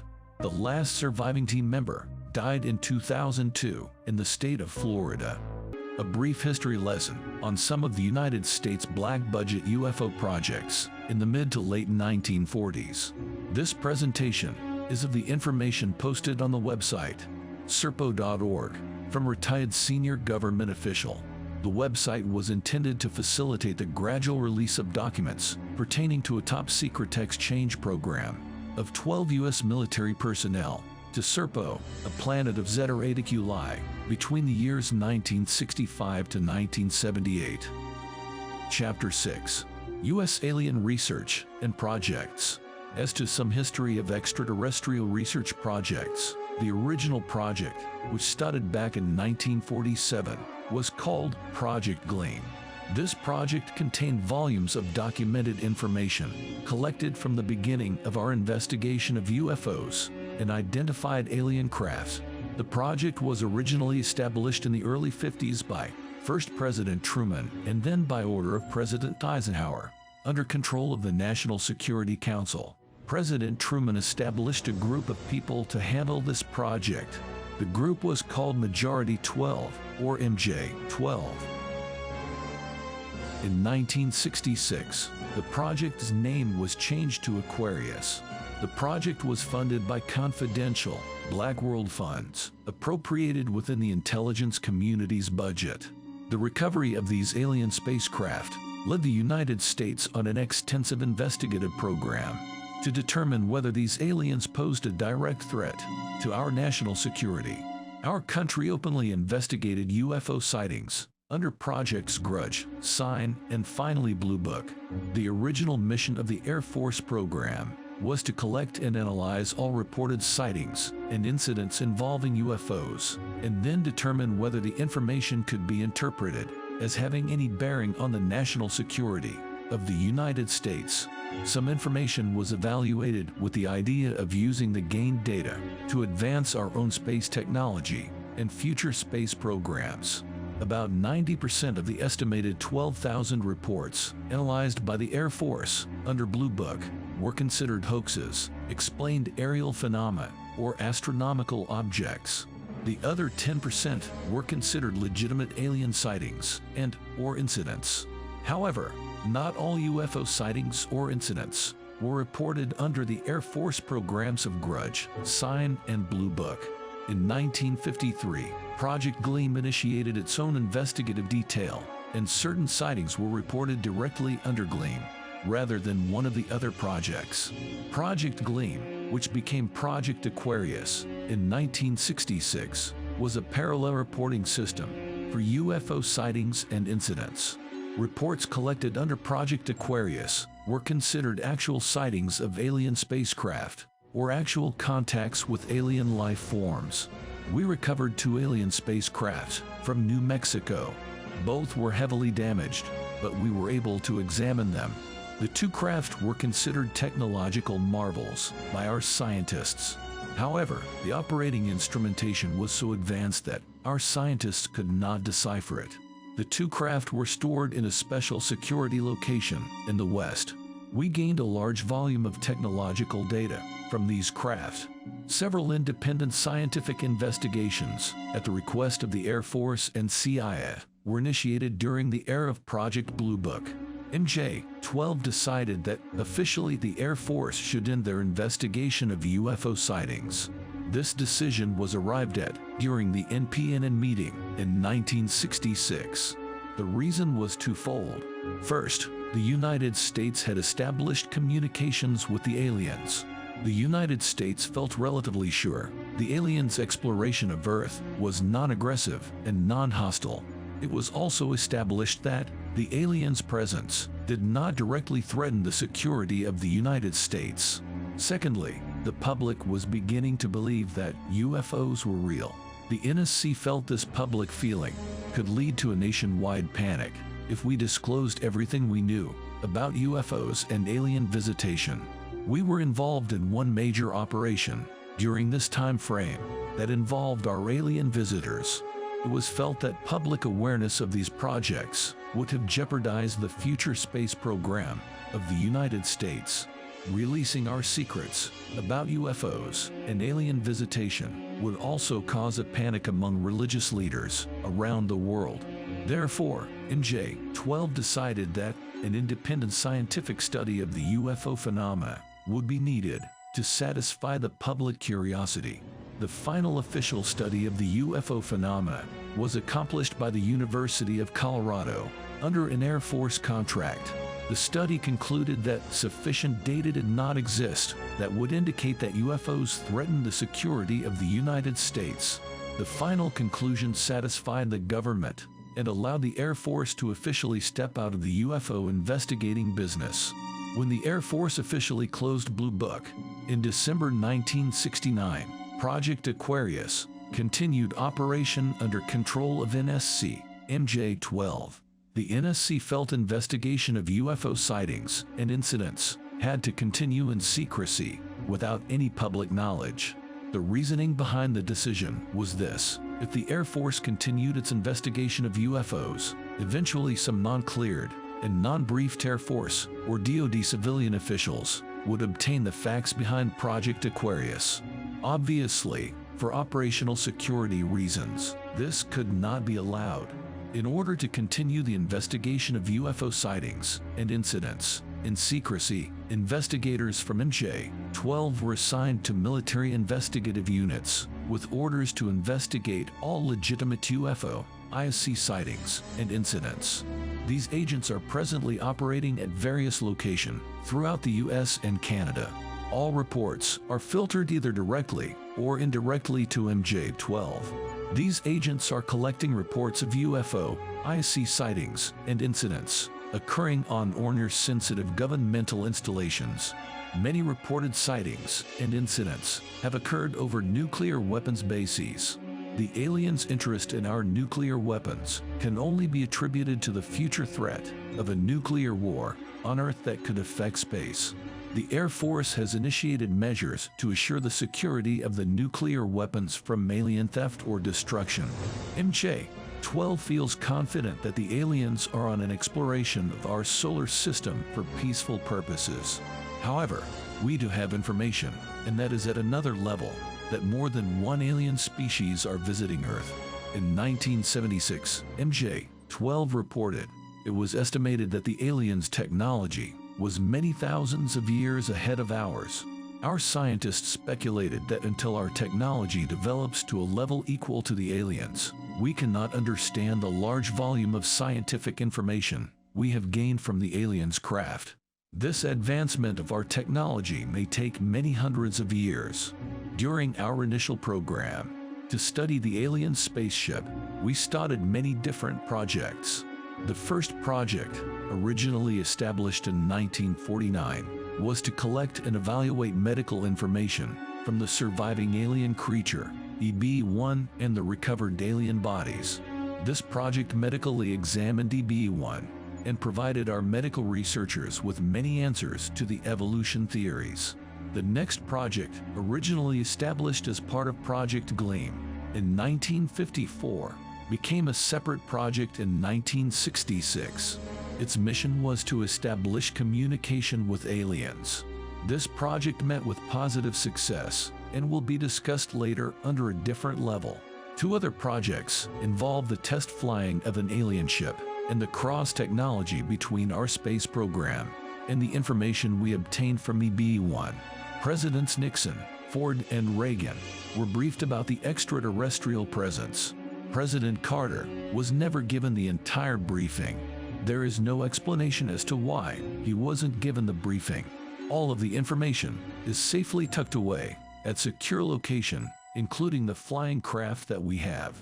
Some of the items are tested at Livermore and flown around Edwards, but they are kept in Nevada. We call it the Groom Lake Complex. In order to protect all this information and the fact that the United States government has evidence of our planet being visited by extraterrestrials, we developed over the years a very effective program to safeguard the information. We call it Project Dove. It is a complex series of disinformation operations by our military intelligence agencies to disinform the public. We have some highly classified aircraft. In order to keep these aircraft secret, we tend to convince at times the public and press that maybe UFOs are real, in order to make the public think what they are seeing are actually UFOs, instead of our own secret aircraft, even though we know maybe some of the sightings are of actual UFOs. As I said before, this is complicated, but it is a form of counterintelligence.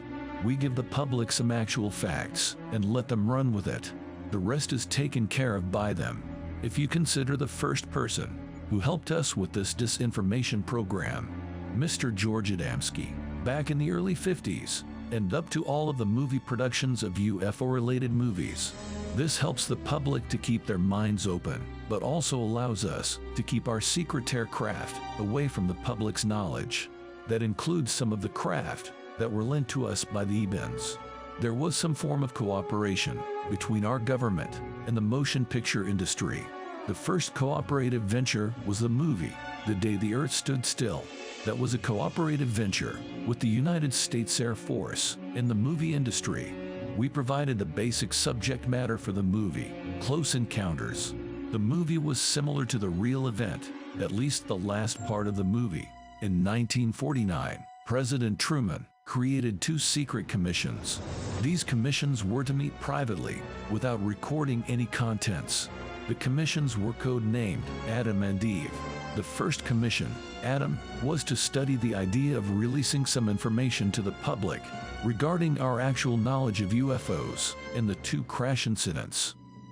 The findings of the Adam Commission consisted of the following statement: in this matter, public opinion must be recognized as a factor of considerable importance. even if clearly affirmative, might have the effect of placing before the American people a moral question of vital historical significance, at a time when the full security impact of the question had not become apparent. If this decision is to be made by the American people, it should be made in the circumstances of an actual disclosure of the existence of space beings who had visited Earth. In other words, the American public might hesitate to believe the existence of space beings unless the American government showed proof. This was an actual quote from the classified document, dated the 1st of December 1949. The Second Commission, Eve, concerned the use of atom bombs to repel a space alien attack. What's interesting in this statement was the decision by President Truman to proceed at a record pace on the production of atomic weapons that could be released in space. The Commission predicted it would take the United States 10 years to develop such a delivery system. President Truman wanted it developed in 5 years. In fact, in 1959, the first Atlas ICBMs were targeted for deep space. SIOP plans were developed to counter any space-based alien invasion. Mr. David Lilienthal, the first Atomic Energy Commission chairman, was in charge of the production of enough atomic weapons to counter any anticipated alien threat. The Commission was tasked with developing a delivery system that could send a Mark III atomic weapon into space. In the 1948 to 1949 timeframes, there were fewer than 50 atomic bombs in the arsenal, and none of these were assembled. The Mark III plutonium bombs, like the one dropped at Nagasaki, Japan, took 39 men, more than 2 days, to assemble the bomb. The bombs were so large and heavy, each weighed 10,000 pounds, and that the delivery system must be capable of sending this heavy weapon into space. As a result of Eve's Commission findings, atomic weapons production was increased at a record pace. Of course, this buildup coincided with the Soviet Union's buildup. It was easy to convince the American public that our buildup was caused by the Soviet Union's buildup. Regarding the differences in Majority 12 Group and Majestic 12, here is the historical explanation. President Truman created the Majority 12 Group, MJ-12. Sometime later, several different intelligence agencies somehow made an administrative error when referring to the group in a classified report. In that report, the group's name was referred to as the Majestic 12 Group. No one bothered to change the name in that document because of the extreme compartmentalization. This episode is technical information on some of the IBAN's technology. This presentation is of the information posted on the website, serpo.org, from a retired senior government official. The website was intended to facilitate the gradual release of confidential documents pertaining to a top-secret exchange program of 12 U.S. military personnel to Serpo, a planet of Zeta Eta Culi, between the years 1965 to 1978. 6.1 IBAN Energy Device. The IBAN Energy Device, VD, found at the crash site, had the dimensions of 9 inches by 11 inches by 1.5 inches, weight 26.7 ounces. The energy device is clear and made of something similar to hard plastic. On the bottom left, there is a small square metal plate, possibly a chip. It is one of the connector points. On the bottom right, there is another small square metal point, which is the second connector point. Viewed from an electron microscope, the ED contains small circular-shaped bubbles. Within these bubbles are extremely minute small particles. When a demand for electric power is applied to the ED, the particles always move clockwise at a great speed, not measurable. There is also some type of unidentified fluid located around the bubbles. When a demand is placed on the ED, this fluid turns from a clear color to a hazy pink color. The fluid becomes warm between 102 to 115 degrees Fahrenheit. However, the little bubbles would not heat up, only the fluid. The bubbles maintained a constant temperature of 72 degrees Fahrenheit. The boundary of the ED contains small micron-sized wires. When a demand is placed on the ED, the wires expand in size. This expanding process depends on the amount of demand placed on the ED. We did extensive, exhaustive experimentation with the ED. We could power everything from a 0.5 watt bulb to an entire house. The ED automatically detects the required demand and then outputs that exact amount. It worked on everything electrical, except equipment that contained a magnetic field. Somehow, our magnetic fields interferes with the output demand of the ED. However, we have developed a shielding process to correct this. Interestingly, when our recovery team first found the ED, they thought it was a window because of its clear plastic-like qualities. EB1 had to show us how it worked. It still took us many years to fully understand the ED's operational qualities. I'm sure we fully understand everything about it today, but that isn't written in the final Serpo report. Classified national security document about Pentagon, crystal rectangle, in the Nevada test site. Legend: CR equals crystal rectangle, even alien energy device. NES equals Nevada test site. 1 US. Secret production of Pentagon, hydrogen 5. Tritium is made by capturing neutrons in helium gas. To supply the neutrons, protons are energized in a linear accelerator and used to bombard a heavy metal target made of tungsten and lead, creating neutrons in a process known as spallation. The resulting neutrons are moderated slowed by collisions with lead and water, increasing the efficiency of their capture in helium gas flowing through the target to make tritium. The tritium is extracted from the gas continuously, providing supply to the stockpile. While making tritium, U.S. researchers found that another isotope quickly vanished in the process. In fact, several isotopes were discovered that bounced off the tungsten metal. U.S. researchers began a program that attempted to capture these elusive isotopes. One secret facility was built on the Nevada test site. This facility was called the Lance.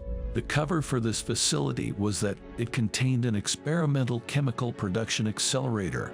A tritium production facility contained an injector, accelerator, tritium production, and tritium separation facilities. The Lance contained an injector, accelerator, containment building, collection apparatus, and a storage vessel. The making of Pentagon. Although the exact details of this are highly classified, a rough explanation is stated below. The injector. The process starts with the injector. A high-energy beam is directed at hydrogen atoms and accelerating them to form a proton beam. This beam differs from the tritium beam in that instead of a low-energy beam, this beam is a high-energy beam, enhanced with a chemical laser booster. The accelerator. The protons are accelerated by mixing a carbon atom and nitrogen-13 isotope. This creates two carbon atoms, positron and a neutrino. The B13 isotopes fuse to form a high-energy booster, gamma. The containment building. The containment building was built to house the injector and accelerator. This building actually contains an underground tunnel that leads from the accelerator facility to the containment building. Because of the fusion and radiation involved in the accelerator process, the containment building had to be over 1 kilometer away. The exact reason for this is not known. The accelerator beam is directed from the accelerator facility to the containment building tunnel. 4. The collection apparatus. This facility contains a complex series of filters, which contains chemicals and other classified items. It is believed to be similar to the tritium spallation process. However, there are several different steps involved. The injection port contains leak valves, which contains a flow meter that measures the leakage of Pentagon from this port. The leaking Pentagon is collected. Polonium is used in this process. However, the exact method is not known. Argon gas is also used in one of the filtering systems. One filters contains inclined vessels that are charged with electrons. 5. The storage vessel. This storage vessel is where the Pentagon is finally collected and stored. The interior of the vessel is lined with an alloy of beryllium. The vessel contains several complex collection tubes that collects, cools, and stores the Pentagon. During the final production process, the final product is collected in liquid helium, which is charged with gamma radiation. As of September 2002, the U.S. has collected 53.5 picocuries of Pentagon per liter of helium. Once the pentagon is needed, there is a process by which the pentagon is extracted from the helium. This process is classified. D. The lance is jointly operated by scientists from Los Alamos, Brookhaven, Livermore, Sandia, and Savannah River Plant. A company by the name of General Atomics built the lance. Eagle Systems is also a prime contractor. According to one source, a visitor explained how Pentagon was made. But since the visitor was explaining a system we could not fully understand, our scientists took bits and pieces of the information and started experiments. The U.S. first experimented with pentagon processing in 1977 at Los Alamos. Pentagon is the fifth isotope of hydrogen. It is radioactive with a half-life of 0.3422 seconds. However, with a complex containment and storage system, pentagon can be collected for an extended period of time. Somehow, U.S. scientists found that pentagon is produced naturally on the planet Mercury. Pentagon vapors can be detected in the lower atmosphere of Mercury. In 2006, NASA plans on sending a probe to Mercury in an effort to collect pentagon. Los Alamos has a secret project called Pendle, which will build a special collection method for the space probe. Pentagon is the substance that aggravates the energy process inside the CR. Pentagon inside the CR is not radioactive and will not decay. There is also an experiment using pentagon to enhance energy output inside electrical transformers. Sandia Laboratory is currently conducting this experiment. The experiment is being conducted in Tech Area 3. The director of the Lance is Philip Conklin, a Department of Energy scientist. The Lance will be expanded in 2008, which will include 2 additional structures that will house new technology in the production of pentagon. It is believed that MIT and the University of Miami has experimented with the collection of hydrogen-5 by using a chlorofluorocarbon system of collecting the hydrogen-5. However, according to DOE, this method does not work. Hydrogen-4, which was also collected, was shown to be too unstable to capture and retain for any extended period. The Lance is manned by 62 scientists and technicians. This episode talks about the Magic Cube and Project Gleam. This presentation is of the information posted on the website, serpo.org, from a retired senior government official. The website was intended to facilitate the gradual release of confidential documents pertaining to a top-secret exchange program of 12 U.S. military personnel to Serpo, a planet of Zeta Reticuli, between the years 1965 to 1978. Update on the CR, Crystal Rectangle, Energy Source. Since 1956, many experiments were conducted using the CR. Most of the experiments were conducted by Los Alamos, or a contractor for the Department of Energy. Remember that the CR was described as follows. The dimensions are 26 centimeters by 17 centimeters by 2.5 centimeters. The CR weighs 728 grams. There is a possibility that there is more than one CR. One that weighs 668 grams, and one that weighs 728 grams. There was a notation in a classified document that read, PVED1, Particle Vacuum Enhanced Energy Device. This would indicate that there is a PVED2. Scientists do not refer to the CR as a CR, but as a PVED, or the Magic Cube. Remember the small dot that moved around the inside when an energy demand was placed on the CR? Our scientists have discovered the substance contained in the dot. The dot was found to be a perfectly rounded particle of charged antimatter. Our scientists still don't understand how this piece of antimatter can remain stable until it is tasked with movement. They still don't understand, once a demand is made to the CR, that the antimatter starts its movement and creates energy. Our scientists have found the CR is made of an unknown material with several unknown elements which have been detected.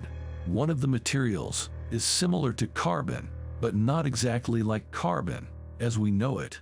Another substance is similar to zinc, but not the same consistency of zinc. Our scientists cannot explain the action of the antimatter in the actions of neutrons that are created and then disappear when the demand is lifted. Our scientists cannot explain why the constant temperature of the CR is 72 degrees. Even when heat is directed on the CR, the temperature remains at 72 degrees. How this occurs cannot be explained. Some scientists think the CR is operated remotely, perhaps by an unknown satellite in Earth's orbit. However, even when shielded, the CR operates normally. When an energy demand is placed on the CR, it creates a signal, which can be measured at 23.450 MHz. However, when increased demand is placed on the CR, the frequency is modulated from 23.450 MHz to 46.900 MHz, or double the original frequency. However, when the demand is reduced, the frequency drops to 1.25 kHz, which is a constant frequency. When no demand is placed on the CR, regardless of what power demand is placed on the CR, the frequency never raises to more than 46.900 MHz. Remember the small set of squares, which contained horizontal wires. The wires were determined to be similar to tungsten. The wires somehow conduct the energy by bouncing the neutrons off these wires back into the fluid. The small dot bounces against the wire when energy demand is placed on the CR. Remember, only certain wires would react or expand when energy demand was placed on the CR. Scientists think that, depending on the demand, only certain wires would expand. Somehow, the energy output would be controlled by the amount of squares used. The U.S. government duplication of the CR. The USG made one in 2001 that actually worked for a short period of time. The operation was extremely classified, and the device blew up at the Nevada test site, injuring 2 employees. The timeline for the CR is as follows. 1. 1947, CR found in the second crash site. 2. 1949, Los Alamos scientists first conducted experiments with the CR. At this time, no one knew what it was. Some scientists thought it was just a window. 3. 1954, Sandia Labs conducted several experiments with the CR, but still didn't know its actual use. 4. 1955, CR was lent to Westinghouse for experiments. 5. 1958, CR was lent to Corning Glass in an effort to determine its construction material. 6. 1962, CR first official test conducted at Los Alamos and published in a classified report. 7. 1970, CR was determined to be more than a window. The CR was found to fit into a space on the spacecraft. Scientists determined CR was some sort of energy device. 8. 1978, CR determined to be a high-powered energy device that provided electrical power to the spacecraft. 9. 1982, CR was first tested and produced energy. 10. 1987, CR was given to E-Systems for extensive testing. 11. 1990, CR was proven to be an unlimited power system. The construction and contents of the CR was learned. However, no one knew just how it worked. 12. 1998, CR project, the Magic Cube was started in an effort to accelerate the knowledge of the device. 13. 2001, CR project, the Magic Cube was transferred from Los Alamos Futures Division to its Special Projects Section K Division. Currently, as of September 2002, the CR is contained at the Section K Division facilities, Los Alamos. 6.3, Project Gleam, a highly classified project that deals with direct communication with the visitors. It is new communication technology, dealing with multi-frequency, sending units. Units direct multiple frequencies in a particular direction. High-speed sending system allows the beam to be propelled at an enormous speed. Not too much more known about it. Los Alamos and several contractors, including EG&G, BDM, Motorola, Risburn Corporation, and Sandia, are all involved with this project. Facility built at Site 40, Nevada Test Site. One rumor is that the visitors provided us with this technology. It enables us to communicate with the visitors in a speedier way than in the past. Part of this program involves the use of chemical lasers, pushing the communication beam. As it was explained to me, in layman's terms, several frequencies are put together on a beam and propelled towards a target or receiver. The receiver then boosts the energy and sends the signal to another point relay. Somehow, the chemical laser pushes the beam, thus propelling it faster than normal. More information on this project may be forthcoming. 6. Technology transfer from Area 51 to Nevada Test Site, NTS. The NTS was established in the early 1950s by the old Atomic Energy Commission to conduct above-ground nuclear tests. The test site consists of 1,426 square miles of test space and a total of 5,470 square miles of bombing and other testing ranges. NTS is divided into 30 areas, which are then divided into units. Nuclear testing, both above and below ground, were conducted in 8 of the 30 areas. Mercury is the base camp for NTS. Mercury includes all the support facilities to operate the NTS. Although officially the Department of Energy's contractor, Bethel, operates NTS, unofficially, NTS is controlled by U.S. Army Support Group, Lima. You won't find Lima mentioned in any official U.S. Army publications or unit listings. Lima is a classified operating unit. The security for NTS is officially performed by Walkenhut Security Services, a private Department of Energy contractor.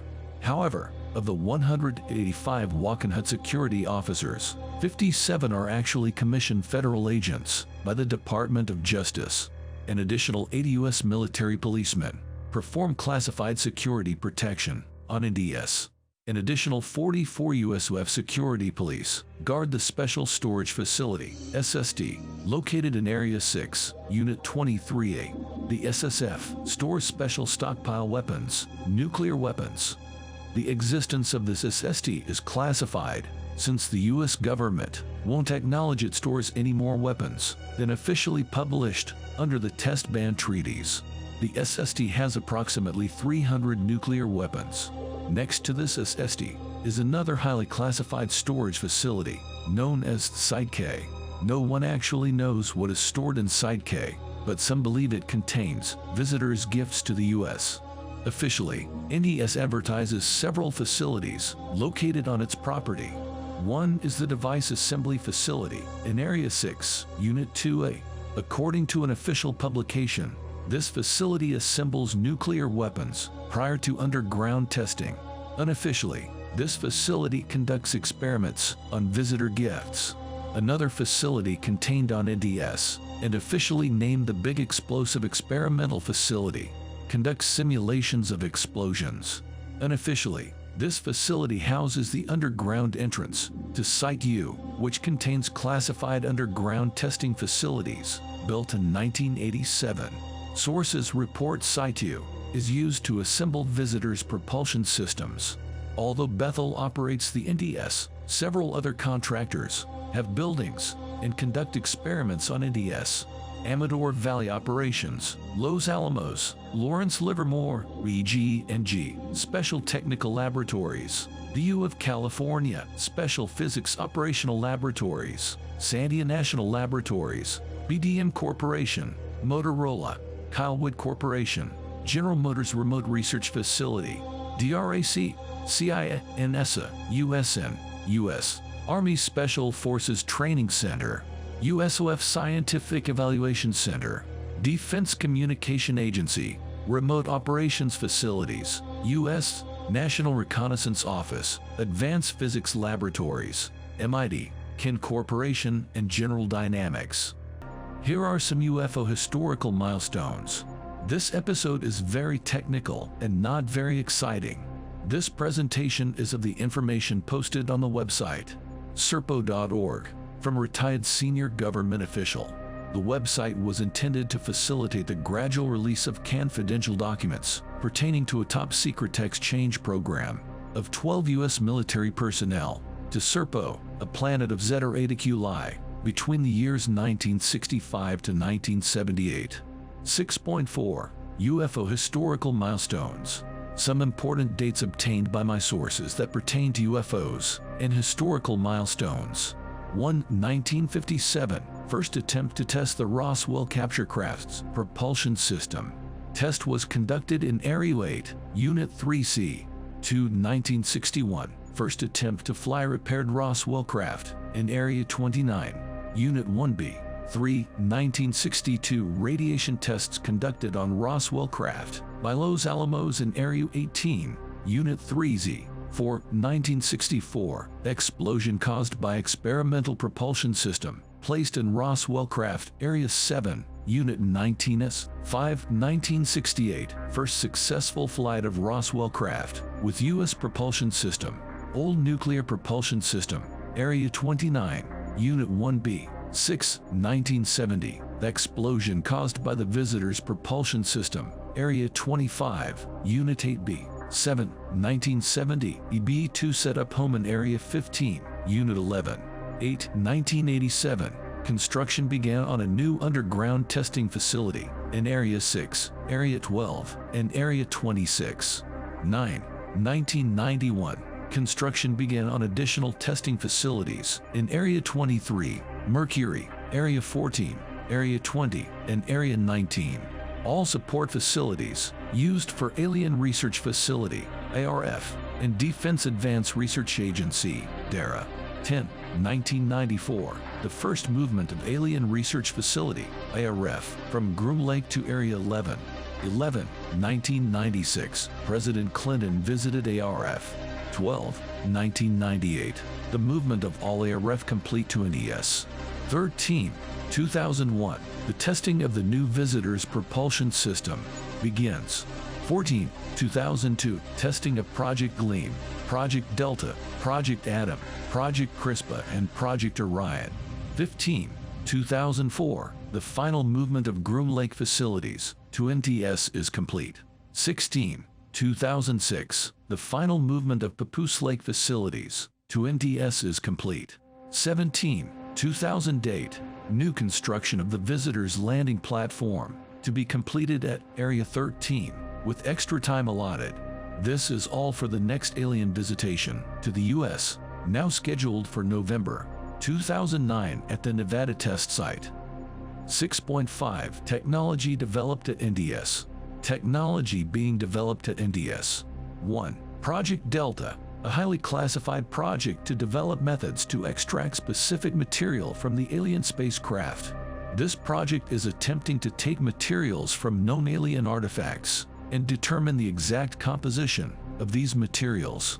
2. Project Adam, a project that uses radiation, nuclear energy against alien material to determine how the alien material can absorb or repel radiation.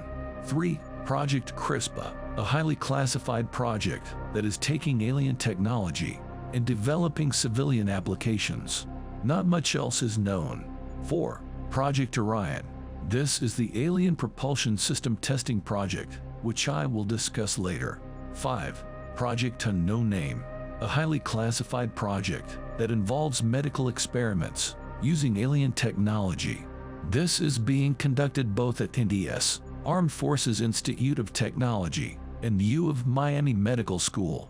6. Project Unknown Name, a highly classified project that takes alien technology and applies it to space travel. Little else is known. 7. Project Sigma, an ongoing project that involves the studying of alien spacecraft. This project moved from Groom Lake to NTS. 8. Project Nomad, a highly classified project to study alien species. Not much else is known. 9. Project Starlight. Little is known, but it involves the study of space using alien technology. 6.6. U.S. secret plans for space exploration. NSA and NASA both teamed up to develop new technologies to explore the universe. NSA and NASA have deployed the following deep space probes. 1. 1965 First Deep Space Probe, codename Patty. 2. 1967 Second Deep Space Probe, codename Oswim. 3. 1972 Third Deep Space Probe, code name Dakota. 4. 1978 Fourth Deep Space Probe, code name was unknown. 5. 1982 Fifth Deep Space Probe, code name was unknown. 6. 1983 Sixth Deep Space Probe, code name was unknown. 7. 1983 Seventh Deep Space Probe, code name was unknown. 8. 1983 Eighth Deep Space Probe, code name Momo. 9. 1985 Space Probe launched on SS Mission 51J, code name Stingray. 10. 1988 Ninth Deep Space Probe, code name Amber Light. 11. 1988 10th Deep Space Probe, code name Sandal Slipper. 12. 1989 11th Deep Space Probe, code name Cocker Peak. 13. 1992 12th Deep Space Probe, code name Twinkle Eyes. 14. 1997 13th Deep Space Probe, code name Kita Tangle. These probes were used to establish a communication link with the aliens. They formed a type of repeater system for the communications. Not much else is known. A new propulsion system is being developed at NTS. This system, although highly classified, involves the actual use of alien technology to be placed in U.S.-style aircrafts. 6.8 S2 facility at Area 51. Regarding the number of S-level facilities at Area 51, I can only tell you that there are 9 such levels within the S2 facility at Area 51. As to what is done on each level and at each facility, I don't want to disclose that highly classified information, as it could very well compromise the security of the base. Our group was unanimous on this issue. In only the most general of terms, there are 9 levels at the S2 complex. They are: Level 1, Administration. Level 2, Containment for visitors. Level 3, Open storage and work sites for visitor crafts. Level 4, Hazmat containment rooms. Level 5, Propulsion system testing and experimental station APS. Level 6, Secondary containment for visitor crafts. Level 7, Vault storage sites for visitors' gifts. Level 8, Storage site for visitors' high-energy devices. Level 9, not used, at least through 1995. Please note that sometimes S2 is referred to as an 8-level facility, as the floor that houses our visitors is oftentimes not counted as a floor. I have listed them for you, exactly as they appear in the base security manual. In this episode, we get some more information about some of the different alien races that have been visiting the planet Earth. This presentation is of the information posted on the website, serpo.org, from a retired senior government official. The website was intended to facilitate the gradual release of confidential documents pertaining to a top-secret exchange program of 12 U.S. military personnel to Serpo, a planet of Zeta Reticuli, between the years 1965 to 1978. Chapter 7, Alien Species. The 400 billion stars of the Milky Way, our galactic neighborhood, is just teeming with sentient life, regardless of what the control freaks state publicly. Ronald Reagan, presidentially debriefing information. There are different races or species visiting Earth at the same time. There are at least 5 different alien species visiting Earth. We think one of the species is very hostile. There are many parameters that we follow to evaluate the threat. However, we have little intelligence on 4 of the 5. We have plenty of information on the Ebens. They've given us everything we asked for. They have also helped us to understand the other 4 species. We have intelligence that would indicate this one species of aliens have abducted people from Earth. They have performed scientific and medical tests on these humans. To the best of our knowledge, no humans have been killed. The intelligence is from witnesses, and we haven't thoroughly evaluated this intelligence. We have captured one of these hostile aliens. We have war plans on all potential threats to our country. We have absolutely no evidence that this particular alien race has any plans to attack the United States of America or planet Earth. There is no way we can control visitors from outer space from traveling to Earth and visiting our planet. Some astronomers find it difficult to believe that these aliens can find Earth. We are on the outer reaches of our galaxy. Our sun is one of hundreds of thousands of such stars within our galactic neighborhood. But the Ebens found us, they found Earth. And we are not the only country on Earth that has been visited by the Ebens. Now, as for the other 4 species, we know they have visited us in the past and will visit us in the future. We are like a petri dish within the universe. We are a diverse planet. We must be very interesting to other aliens. I'm sure other intelligent life forms in the universe must have some sort of communications among the sentient life forms. Maybe they broadcasted that Earth has intelligent life. Maybe that is why we are being visited. There are many sightings all over the world. We must understand that the visitors can roam our planet at will without us doing much about it. However, I personally believe that we must prepare for the eventual day when some hostile life form decides to take over our planet. We are being visited today, now, in this time period. We know the difference between the Eben spacecraft and the hostile alien spacecraft. We call the hostile aliens simply that HAV, meaning hostile alien visitors. MJ-12 placed that code on them back in the 1950s. The haves have been visiting us and kidnapping our people since the 1950s. We have some indication that they might have been doing this for some time. But we really have to consider all of the evidence listed in our reports and compare that to some of the open source information. There are always humans that will exaggerate and just tell lies compared to the real ones or the ones who were abducted and subjected to experiments. We have to sort through the differences and place some aside and look at the real evidence of abductions. But we can be sure that the Ebens have never done this. They are extremely peaceful and would not harm a living soul, including animals. The 5 species are called Ebens, archcloids, quadloids, hepaloids, and tranaloids. These names were given to the alien species by the intelligence community, specifically in J5. The Ebens are friendly. The tranaloids are the dangerous ones. We have a tranaloid, but it is dead. We captured it in 1961 in Canada, and we had it in captivity until 1962, when it died. The hostile alien species are responsible for abducting some humans. We can clearly prove some Native Americans were abducted from about 1955 until the present, the last known one, in July of last year, 1980. We have a special military intelligence unit keeping track of these abductions. We have FBI agents attached to assist us when needed. We have NSA, and in some instances, CIA personnel helping. Unfortunately, we don't have the technology to know when these hostiles will abduct. We get the information afterwards. We interview the victim and place them under hypnotic trances. Some of the victims remember the entire event without hypnosis, while others need hypnosis to relate what happened. We haven't found one single death directly related to the hostile aliens. We have had deaths that were attributed to the abductions, suicides.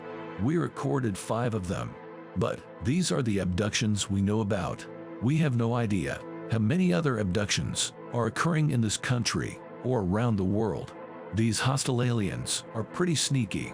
They seem to appear and disappear, which is beyond our technical understanding. They also seem to float or defy gravity. We have actual photographs of them doing this. We have a classic abduction incident that was recorded by military intelligence personnel. It happened in 1979 near a military base in New Mexico. We know which planet the tranaloids come from. The Ebens gave us that information. We know the star group. It is close to our solar system. Well, I mean, in astronomical terms, maybe 20 to 25 light years away. They are actually closer to us than the Ebens are. The homeworld of the HAV, the TRANTALOIDS, is the 3rd planet out from the star, Epsilon Eridani, in the constellation Eridanus, at 10.5 light years away. Although somewhat cooler and fainter than our Sun, it is very similar. Epsilon Eridani is located in the Celestial River, where it flows south to Acherna. It is fully visible to almost all of the southern hemisphere and half of the northern. A planet has been found orbiting a sun-like star, only 10.5 light-years away, with a magnitude of 3.7. No direct picture of the planet was taken. The planet was discovered by the gravitational wobble it created on its parent star, Epsilon Eridani. The discovery marks the closest naked-eye, sun-like star yet found to house an extrasolar planet. The star Epsilon Eridani, located in the constellation Eridanus, is visible near the belt of Orion to the unaided eye when it is highest in the sky 10 p.m. between November and January. The detected planet is thought to have a mass like Jupiter, but orbits slightly closer in. It is unknown whether other planets exist around Epsilon Eridani. They can travel in the same fashion as the Ebens.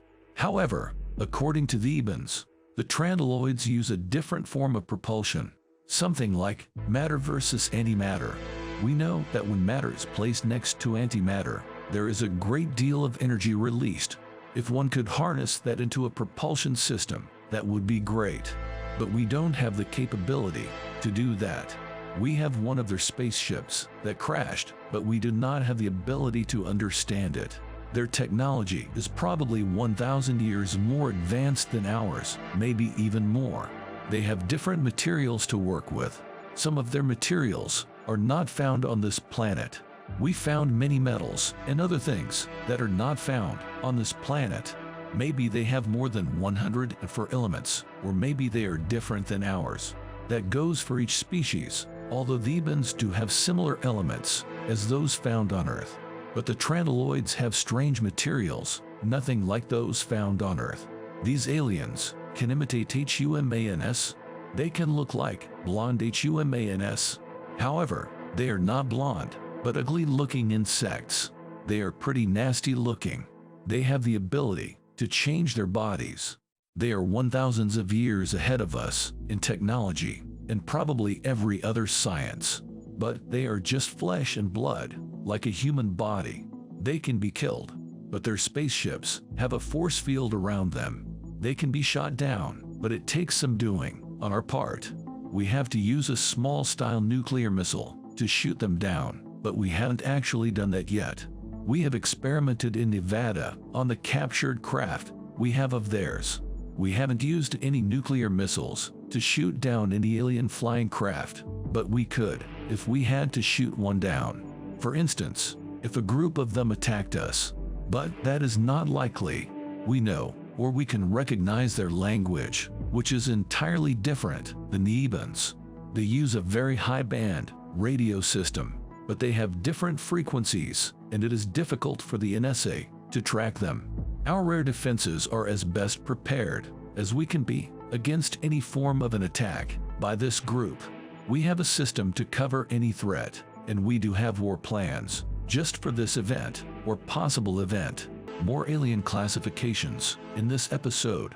This presentation is of the information posted on the website serpo.org from a retired senior government official.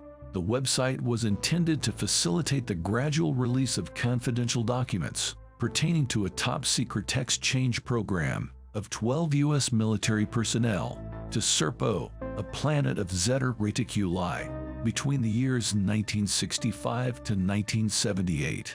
Chapter 7.1 Species Classification. Regarding Ebens 1 to 5, EBE-1 was the crash survivor from the craft found in Corona, New Mexico, in July of 1947. EBE-2 was the first text change of an Eben scientist and was the second visitor left on Earth. I don't know the exact time period of his stay. EBE-3 was a female scientist. J-Rod was a cloned Eben created by the Ebens, who came as another type of visitor. J-Rod is a very complicated matter, and the entire story will never be made public. The exact type of entity J-Rod was shall remain classified as above top secret. Why it was named J-Rod is classified. People have speculated about that, and officially it means something, but that information shall remain shielded from the public domain. Alien information obtained from many sources. 1. Various alien types and species known to the U.S. government. Ebens, planet Serpo, Reticulum, archcloids, quadloids, hepaloids, trantiloids. Foreign Technology Division, Wright-Patterson Air Force Base, Eben Alien Schematic, Mock-up.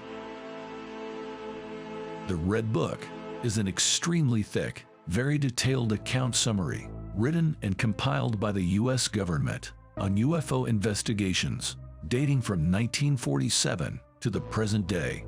This orange-brownish book is updated every 5 years and also contains some crossover information from the Yellow Book. The Yellow Book, or Bible, is the aliens' history of our universe, written by the aliens themselves, as well as their interactions and involvement with Earth's development, evolution. It was brought to Earth and presented to the U.S. government at the famous Holloman AFB landing in April 1964 by Female B2, which was also translated by her. We did have visitors from 9 other star systems. The Greys, which some people characterize as being like the Ebens, were not. They came from a planet near Alpha Centauri. Alpha Centauri is a nearby multiple star with a magnitude of 0.3 and is the 3rd brightest star in the sky. It consists of 2 yellow and orange stars of magnitude 0.0 and 1.4. There is also a much fainter 3rd star, an 11th magnitude red dwarf, called Proxima Centauri.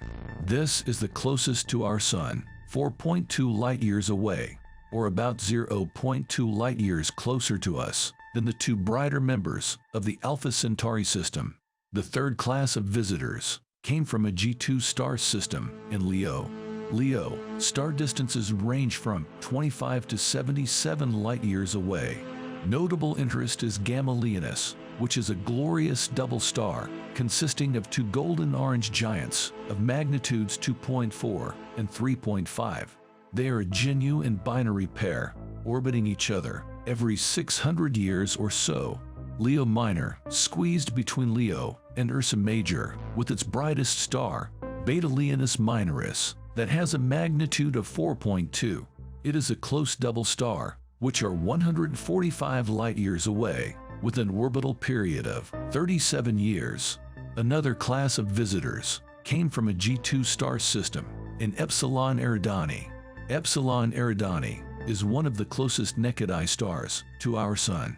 It is 10.5 light-years away, with a magnitude of 3.7. Although somewhat cooler and fainter than the Sun, it is otherwise similar. The visitors were classified by a code. The code, which was classified in itself, was Extraterrestrial Entities, ET. ET2 were the Ebens, the Greys were ET3, and so on. The Red Book lists 9 different visitors. We determined recently that some of the visitors were the same type of race, but a mechanical life form. They were hybrid beings that were created in a laboratory rather than by natural birth. The creatures were more like robots, although they were intelligent and could make decisions. They might be the hostile visitors that some people report. We have not had any visitation since 1985 from the Ebens. There are 2 common links between each alien group and the Ebens. The first link is that the Ebens discovered each group, civilized them, and then cloned their species with others. It is an extremely complicated subject and is something I don't care to go into at this time with you. While we don't know all the specifics, basically the Ebens use the DNA of each alien group to create other species of aliens. The second common link is the DNA. Each alien group has the same exact DNA. How that is possible, we don't know. Level 2 at the S2 facility is where J-Rod and the other alien, Archcloid, lived. They have special containment facilities to house each alien. One thing that has never been disclosed is the name given to the second alien, the one-shot, the Archcloid. The USG named the alien CB1, or Cloned Biological Entity 1. The word arch-colloid was coined by the Area 51 scientists to classify each different alien race. We knew of 5, all given to us by the Ebens. We developed other names for each race, especially for the arch-colloid, who was the creature shot in the Gate 3 incident. The Ebens cloned other races of aliens. It is really an incredibly complex story, but the arch-colloid was a cloned biological entity, CB1, created by the Ebens. It would take hundreds of hours and thousands of pages of written clarifications to explain it all. The quadloids were also genetically created by the Ebens. The quadloids were cloned from 2 other species. So, as you can see, it really gets very complicated, hence my reluctance to delve into it too deeply.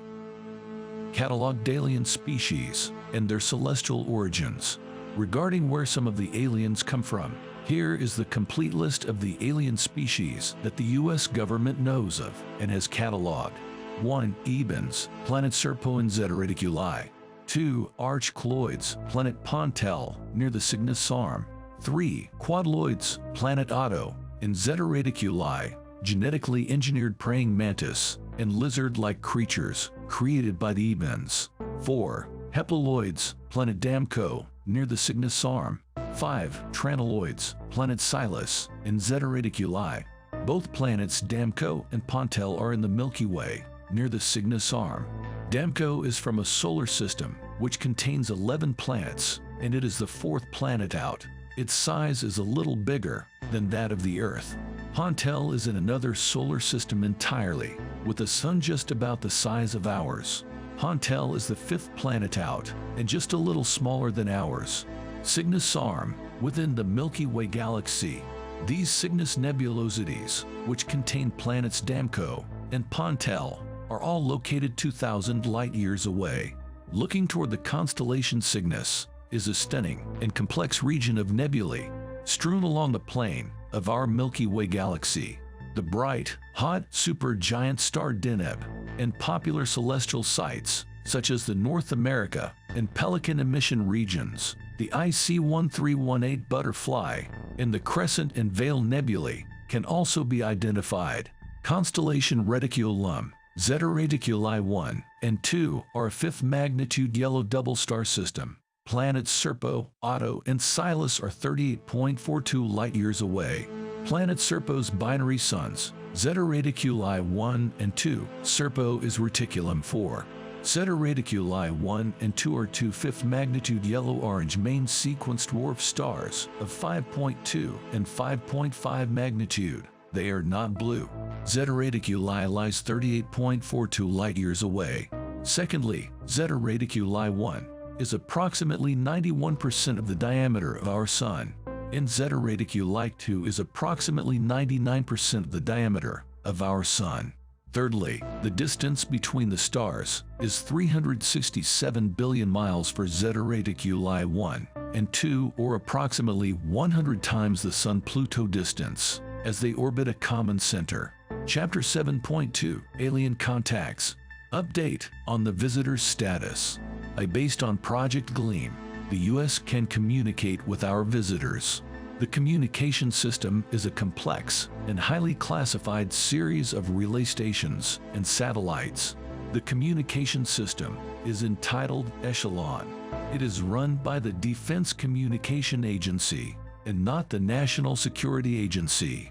The visitors have come to this planet or have provided direct communication links to us on the following dates. 1. April 1964, Socorro, New Mexico. 2. April 1969, White Sands, New Mexico. 3. April 1971, White Sands, New Mexico. 4. April 1977, White Sands, New Mexico. 5. November 1983, unknown location, but believed to have been Kirtland AFB. 6. November 1990, White Sands, New Mexico. 7. November 1997, Nevadatus Site. 8. November 1998, Nevadatus Site. 9. November 1998, Nevadatus Site. 10. November 1999, Nevadatus Site. 11. November 2001, Nevada test site. See, the next alien visitation date is November 2009 at the Nevada test site. Chapter 7.3 Alien Intervention with Mankind. EB1 allegedly said, mankind has been genetically altered throughout time, and that they established religions, and Christ, in particular, on our planet. If one reads the Yellow Book, the true and correct history of mankind as relayed by the aliens, and reads between the lines, one would come away with the thought and clear impression that the Ebens had something to do with Jesus Christ, or possibly Jesus was one of them. Also, if you look at some events that are shown in the Yellow Book, remember, there are no dates shown in the Yellow Book. You can connect some incidents, such as Fatima, with an Eben landing. In this episode, we hear all about an alien escaping Area 51. This presentation is of the information posted on the website serpo.org from a retired senior government official. The website was intended to facilitate the gradual release of confidential documents pertaining to a top-secret text change program of 12 U.S. military personnel to Serpo, a planet of Zeta Reticuli, between the years 1965 to 1978. Chapter 8. The Gate 3 Incident. This is the true story of the Gate 3 incident. This incident occurred in April 1983. Gate 3 was a designation for an entrance into the Groom Lake complex. This gate connected the Groom Lake complex with Area 51. The gates surrounding the Groom Lake complex were the responsibility of a private security company, Walkenhut Corp.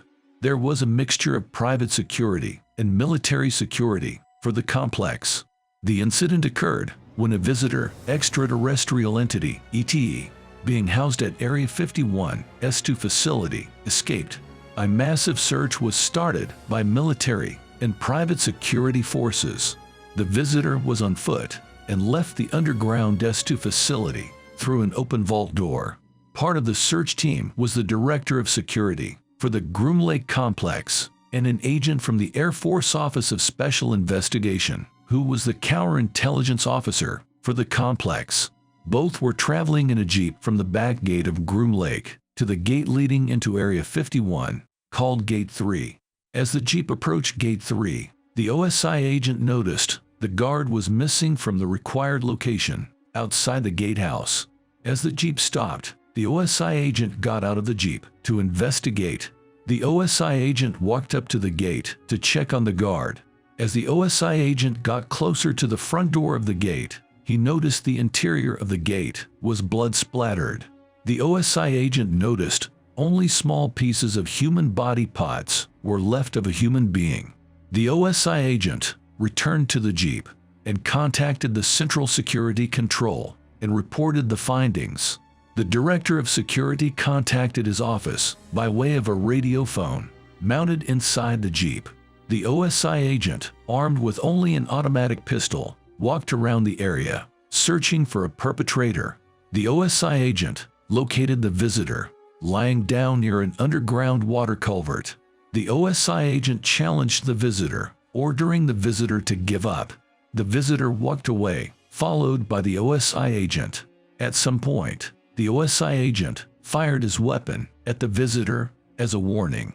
The visitor turned and pointed something at the OSI agent. The OSI agent fired directly at the visitor, hitting the visitor directly in the chest with 2 rounds from the .45 caliber automatic pistol. The visitor fell to the ground. It took about 18 minutes for additional security forces to arrive. The visitor was placed inside a containment chamber and transported back to the S2 facility. The visitor recovered from the wounds. The incident was investigated by the FBI and Air Force Office of Special Investigation. The incident remains classified. The name of the creature involved in the Gate 3 incident was an archcloid. The alien is described as one of the big-nosed grays. It was a 5'6" tall gray, or 10 being, with large, black, slanted eyes, and a mushroom-like head with 4 long fingers. They have yellow eyes with vertical pupils and very large, beaked noses. They are genetically engineered by the Ebens and were given to the U.S. government for observation, examination, study by the Ebens. This particular visitor lived in the bubble, officially known as the clean sphere, located between levels 2 and 3 of the 8-level S2 facility at Area 51. If memory serves me right, there were 12 to 15 compartments within the clean sphere, or bubble, which was located at the south end of the S2 facility.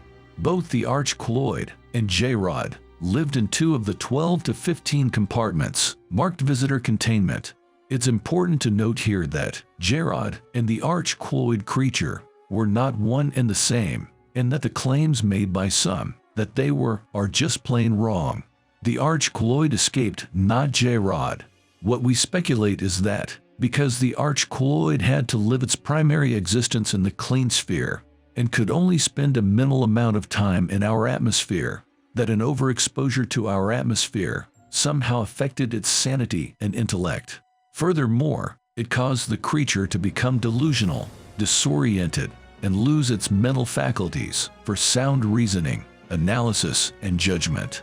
In street parlance, it lost its mind, or was of unsound mind, which accounts for his escape from the high-security clean sphere facility and the resulting homicide of the security guard. Here is the detailed background information on the Gate 3 incident, which led up to the unfortunate series of events in April 1983. This is all explained in a 300-page report issued on the Gate 3 incident, which combines the investigative efforts of both the FBI and the AFOSI. The Ebens showed us creatures they created. Yes, they can clone almost any living tissue into a creature via a method called rapid cycle cloning. J-Rod was a creature created by the Ebens. He was intelligent, contained a brilliant mind, and was able to adapt quickly to our environment. The second creature, the Arch-Colloid, was primitive. The second creature was a form of a slave. It could be controlled, given orders, and was safe, or at least we thought it was safe. The second creature was controlled by a brain chip and was functionally controlled by a little black box. The Ebens provided this creature to us for medical experiments. J-Rod became frustrated with our efforts to control this creature. The Arch-Colloid creature was able to fully communicate telepathically with J-Rod. At some point, the creature expressed a desire to be free. J-Rod released the creature, and thus we had the Gate 3 incident. After the incident, J-Rod was placed in a secure confinement facility. The Arch-Colloid creature, which survived the shooting, and once medically healed, was placed inside a more secure facility and restrained by a system provided to us by the Ebens. The creature died about 1 year later from a mixture of the trauma associated with the shooting incident and his brain activity, which simply failed. After this incident, J-Rod was never fully trusted again. He was under strict control at all times. His mannerisms changed. His mood changed because of the increased detention. J-Rod, although gentle, was upset over these new measures. As for the Gate 3 incident, everyone has their own opinions. With respect to the OSI agents directly involved in the Gate 3 incident shooting, I don't want to put anyone in a dangerous, sticky situation. Some of this information is still extremely classified. To this day, many involved in the shooting still have great differences of opinion as to what should have been done, especially with the containment team en route and only minutes away. I don't want to be accused of being a Monday morning quarterback. The agents on scene did what they thought was right, and while they were generally praised, others differ on that point. No one has mentioned the poor guard. The examination of the scene revealed the guard was imploded. The Arch-Colloid had a hidden weapon on his body. The weapon, which was recovered and locked up, contained a form of an energy-directed beam. The beam struck the guard's body and imploded it. The largest piece of a body part left was about the size of a quarter. One eyeball was found intact. The Arch-Colloid lived for about 1 year after it was shot, but it was in constant pain, since our doctors couldn't adequately and effectively treat all of his problems. According to the information we developed from the arch colloid, which appears in the 300-page report, the guard threatened him, and he killed the guard in self-defense. The investigation revealed the guard's handgun was never fired. The gun was not destroyed, which brings up another interesting point. If the guard was threatening the arch colloid with a gun, why didn't the arch colloid destroy the weapon? As you can see, there are many unanswered questions. In closing, the OSI special agent fired 6 shots, striking the arch colloid 4 times. The agent fired from a distance of 165 feet, which is really outstanding shooting. In this episode, we hear about the Russian Roswell incident from an American perspective. This presentation is of the information posted on the website serpo.org from a retired senior government official. The website was intended to facilitate the gradual release of confidential documents pertaining to a top-secret text change program of 12 U.S. military personnel to Serpo, a planet of Zeta Reticuli, between the years 1965 to 1978. Chapter 9. The Soviet Union has had their contacts with aliens. We have a great deal of intelligence that would indicate the Soviets had their Roswell, so to speak. What they know is about the same as we know. They had some bodies back in the late 1950s, but our intelligence would indicate the species of aliens were different. There was an incident that occurred inside the Soviet Union in 1970. This particular incident inside the Soviet Union serves as an example of what the world has and will experience in the future. There is no way we can control visitors from outer space, from traveling to Earth and visiting our planet. We are not the only country on Earth that has been visited by the Evans. As for the incident inside the Soviet Union, there are many such sightings all over the world. A series of incidents occurred over about a week. Our intelligence gathering stations inside and outside of the Soviet Union picked up voice transmissions between Soviet air defense pilots and ground controllers regarding a number of UFOs which were being chased by Soviet pilots. The incident started in central Siberia and ended over the Black Sea. Literally thousands of Soviets observed the UFOs, and at least 20 different fighter pilots chased the UFOs. The Soviets attempted on 2 occasions to shoot down the UFOs, but to no avail. That is probably the best evidence that these things are happening over the Soviet Union. We think these UFOs were the hostile ones. 9.1 American version. On January 12, 1985, while working normal duties at Regional 2, Soviet Control Center Command, CAC, was informed of an incident at the Serpo YCBM facility involving a UFO. Specific information was requested by Command Central. CAC read the initial cable from the on-scene Soviet commander. The initial cable reported that a UFO had landed northwest of missile site K3. Soviet military personnel responded to the scene. A dark-colored UFO was found on the ground east of the missile command facility.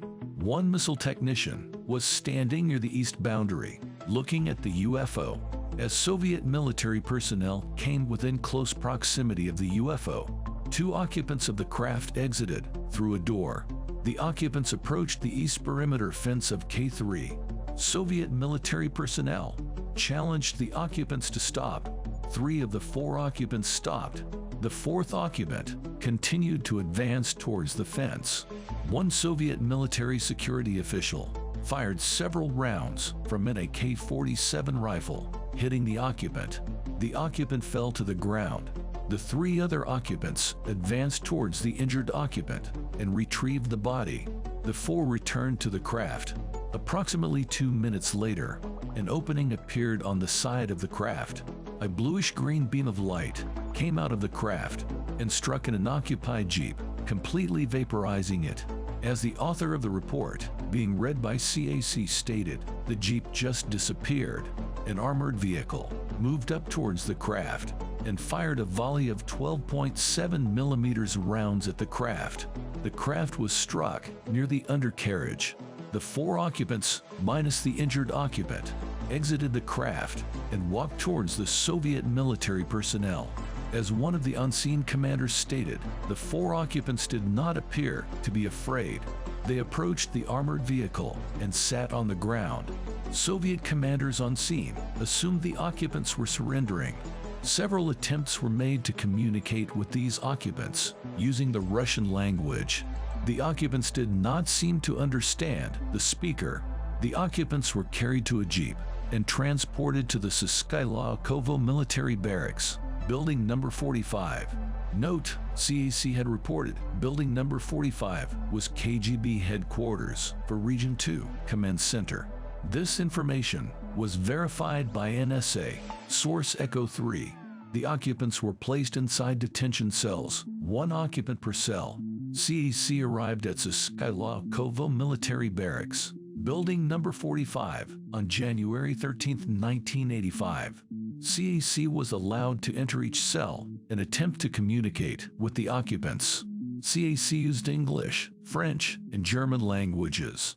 The occupants would appear to listen while CAC was speaking, but would not answer. The occupants appeared to be very passive. CAC advised the occupants were dressed in a gray-colored, tight-fitting suit.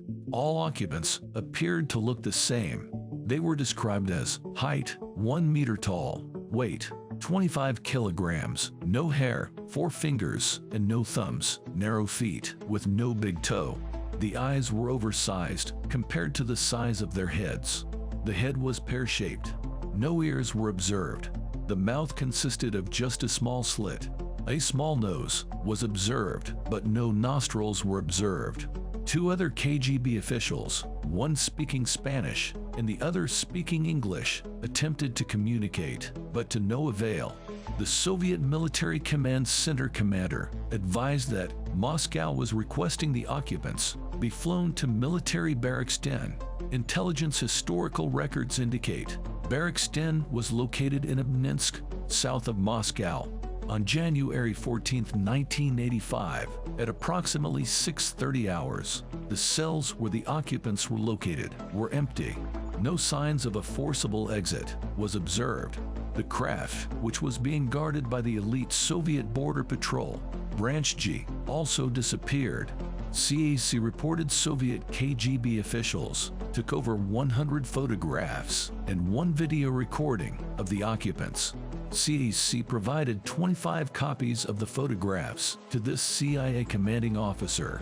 CAC is well known to HQ. He has reported reliable information for the past 22 years. CAC is the best deep access agent available to our operating location. The information provided by CAC is somewhat unbelievable based on the subject matter. However, this CO feels the information warrants further study. CO feels additional assets should be directed towards the target area to confirm CAC's information. Examination of the photographs revealed the occupants did not appear to be humans. We will allow HQ analysts to make a more accurate interpretation of these photographs. In this episode, we hear about the Russian Roswell incident from a Russian perspective. This presentation is of the information posted on the website serpo.org from a retired senior government official. The website was intended to facilitate the gradual release of confidential documents pertaining to a top-secret text change program of 12 U.S. military personnel to Serpo, a planet of Zeta Reticuli, between the years 1965 to 1978. 9.2 Russian version of the Russian Roswell incident. Retired KGB Major Ivan writes, I do recall the incident posted on the American email system by this Victor, but the details are all wrong. The incident happened on January 11, 1985. On the early morning hours of January 11th, radar stations in northern Siberia registered 2 unknown flying objects coming into the Soviet Union. The 2 radar objects flew at great speeds and registered at 2,000 kilometers per hour. Soviet air defense systems launched 4 interceptor airplanes to identify the radar objects. Strategic Forces Chief of Staff, GURVO, was notified. It was difficult to track these radar objects. They were flying so fast or at great speeds, the interceptors could not catch or track the objects. A Soviet general who was in charge of air defenses for the northern sector, Siberia, claimed the objects were missiles because of the great speeds they were traveling at. In our country, the general alerted all interior defense sectors. The Soviet Union had a perimeter of air defense from the exterior frontier to the interior. The interior radar sites could not track the two objects because they were traveling too fast. Border guards and the Chief Directorate sent controlled messages updating GURVO. They would be on the radar screens for just a few seconds compared to a regular flying aircraft that would appear for minutes. The general also said the two objects were flying erratically. The objects were flying from a high altitude to a lower altitude within just a few seconds. No normal airplane could fly like that. This worried many Soviet command staff personnel. Soviet radar lost track of the two objects in the central part of the country. A brief radar contact was observed north of Bratsk. Sometime around noon on January 11th, Soviet internal police reported residents of Samurova advised a strange object in a collective farm field. Police arrived in Samurova from Chermkova and Kuta. Two police officers drove to the object. They observed a second object flying directly above the ground object. The police officers tried to radio their command center in Chermkova, but their radio did not work. The police officers did not see any occupants from the object. The police officers drove away and their radio worked again. About 15 minutes later, the object flew away from Samurova. The police officers notified the Soviet military base in Chermkova and warned them of the two objects flying east. A military helicopter flew from Chermkova west towards Samurova. The two pilots later reported seeing the two flying unknown, unidentified objects east at a higher altitude and at a great speed. The objects flew directly towards a missile site. Soviet Military Command Central notified the missile base and warned them of the intruding flying objects. The ICBM Chief Directorate Chief was sent an urgent controlled message. The missile base went on high alert, priority alert in Russian. Military guards watched the two objects approach the missile base. One of the objects flew very low over the base. Military guards fired anti-aircraft guns at the approaching object. The bullets, shells struck the enemy object, but were absorbed or passed directly through the object. The craft glowed a bluish-green color and then landed. Military guards surrounded the object. Personnel from the 2nd Chief Directorate, in conjunction with GRUMRVD, responded. The object opened a door, and a bright light appeared in the doorway. 5 occupants walked out of this light and onto the ground. Military guards ordered the occupants to lie down. The order was given in Russian. The 5 occupants did nothing and stood together. One of the military commanders gave instructions in English, but the occupants still did nothing. One of the occupants walked towards the military guards.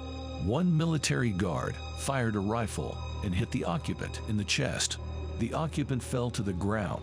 The other 4 occupants walked to the fallen occupant and just sat on the ground. Military guards surrounded the 5 occupants and pushed them with their rifles in a gesture towards a military vehicle. The 4 occupants carried their fallen comrade to the military vehicle. The occupants were driven to a detainment facility, confinement facility in Chermkova briefly. They were transferred to a bigger vehicle and taken to a military compound in Irkutsk. The Military Intelligence Interrogation Building within the Irkutsk Military Command Central was used.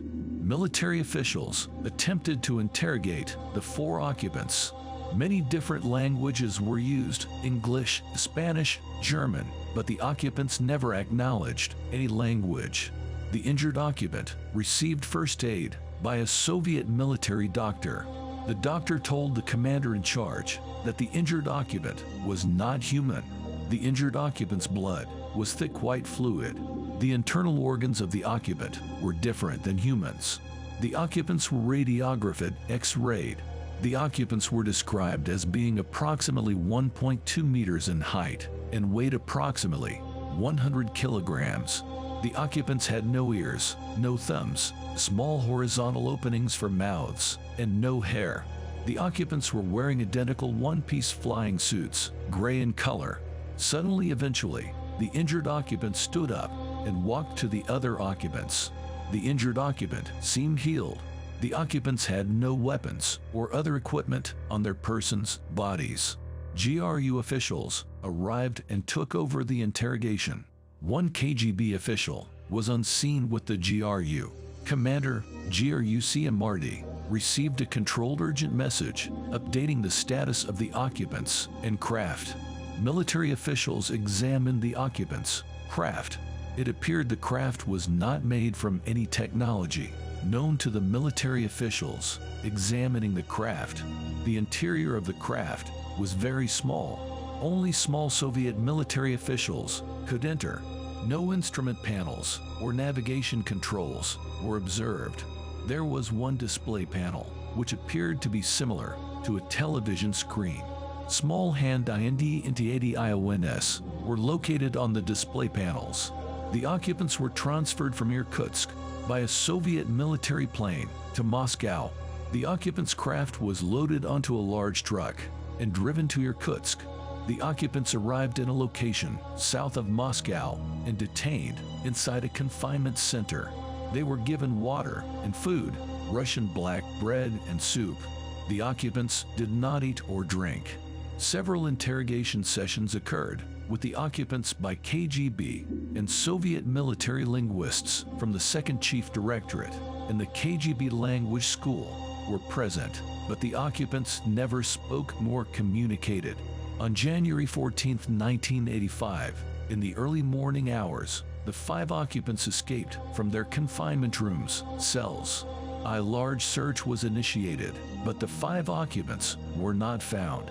The captured craft was stored in a hangar at a military base. On January 14, 1985, the craft flew out of the hangar, destroying the hangar door with a bluish beam of light. This was the end of the incident. Don't forget to sign up for our Patreon page. Members get early access to videos, ad-free, and you can see content you can't see anywhere else.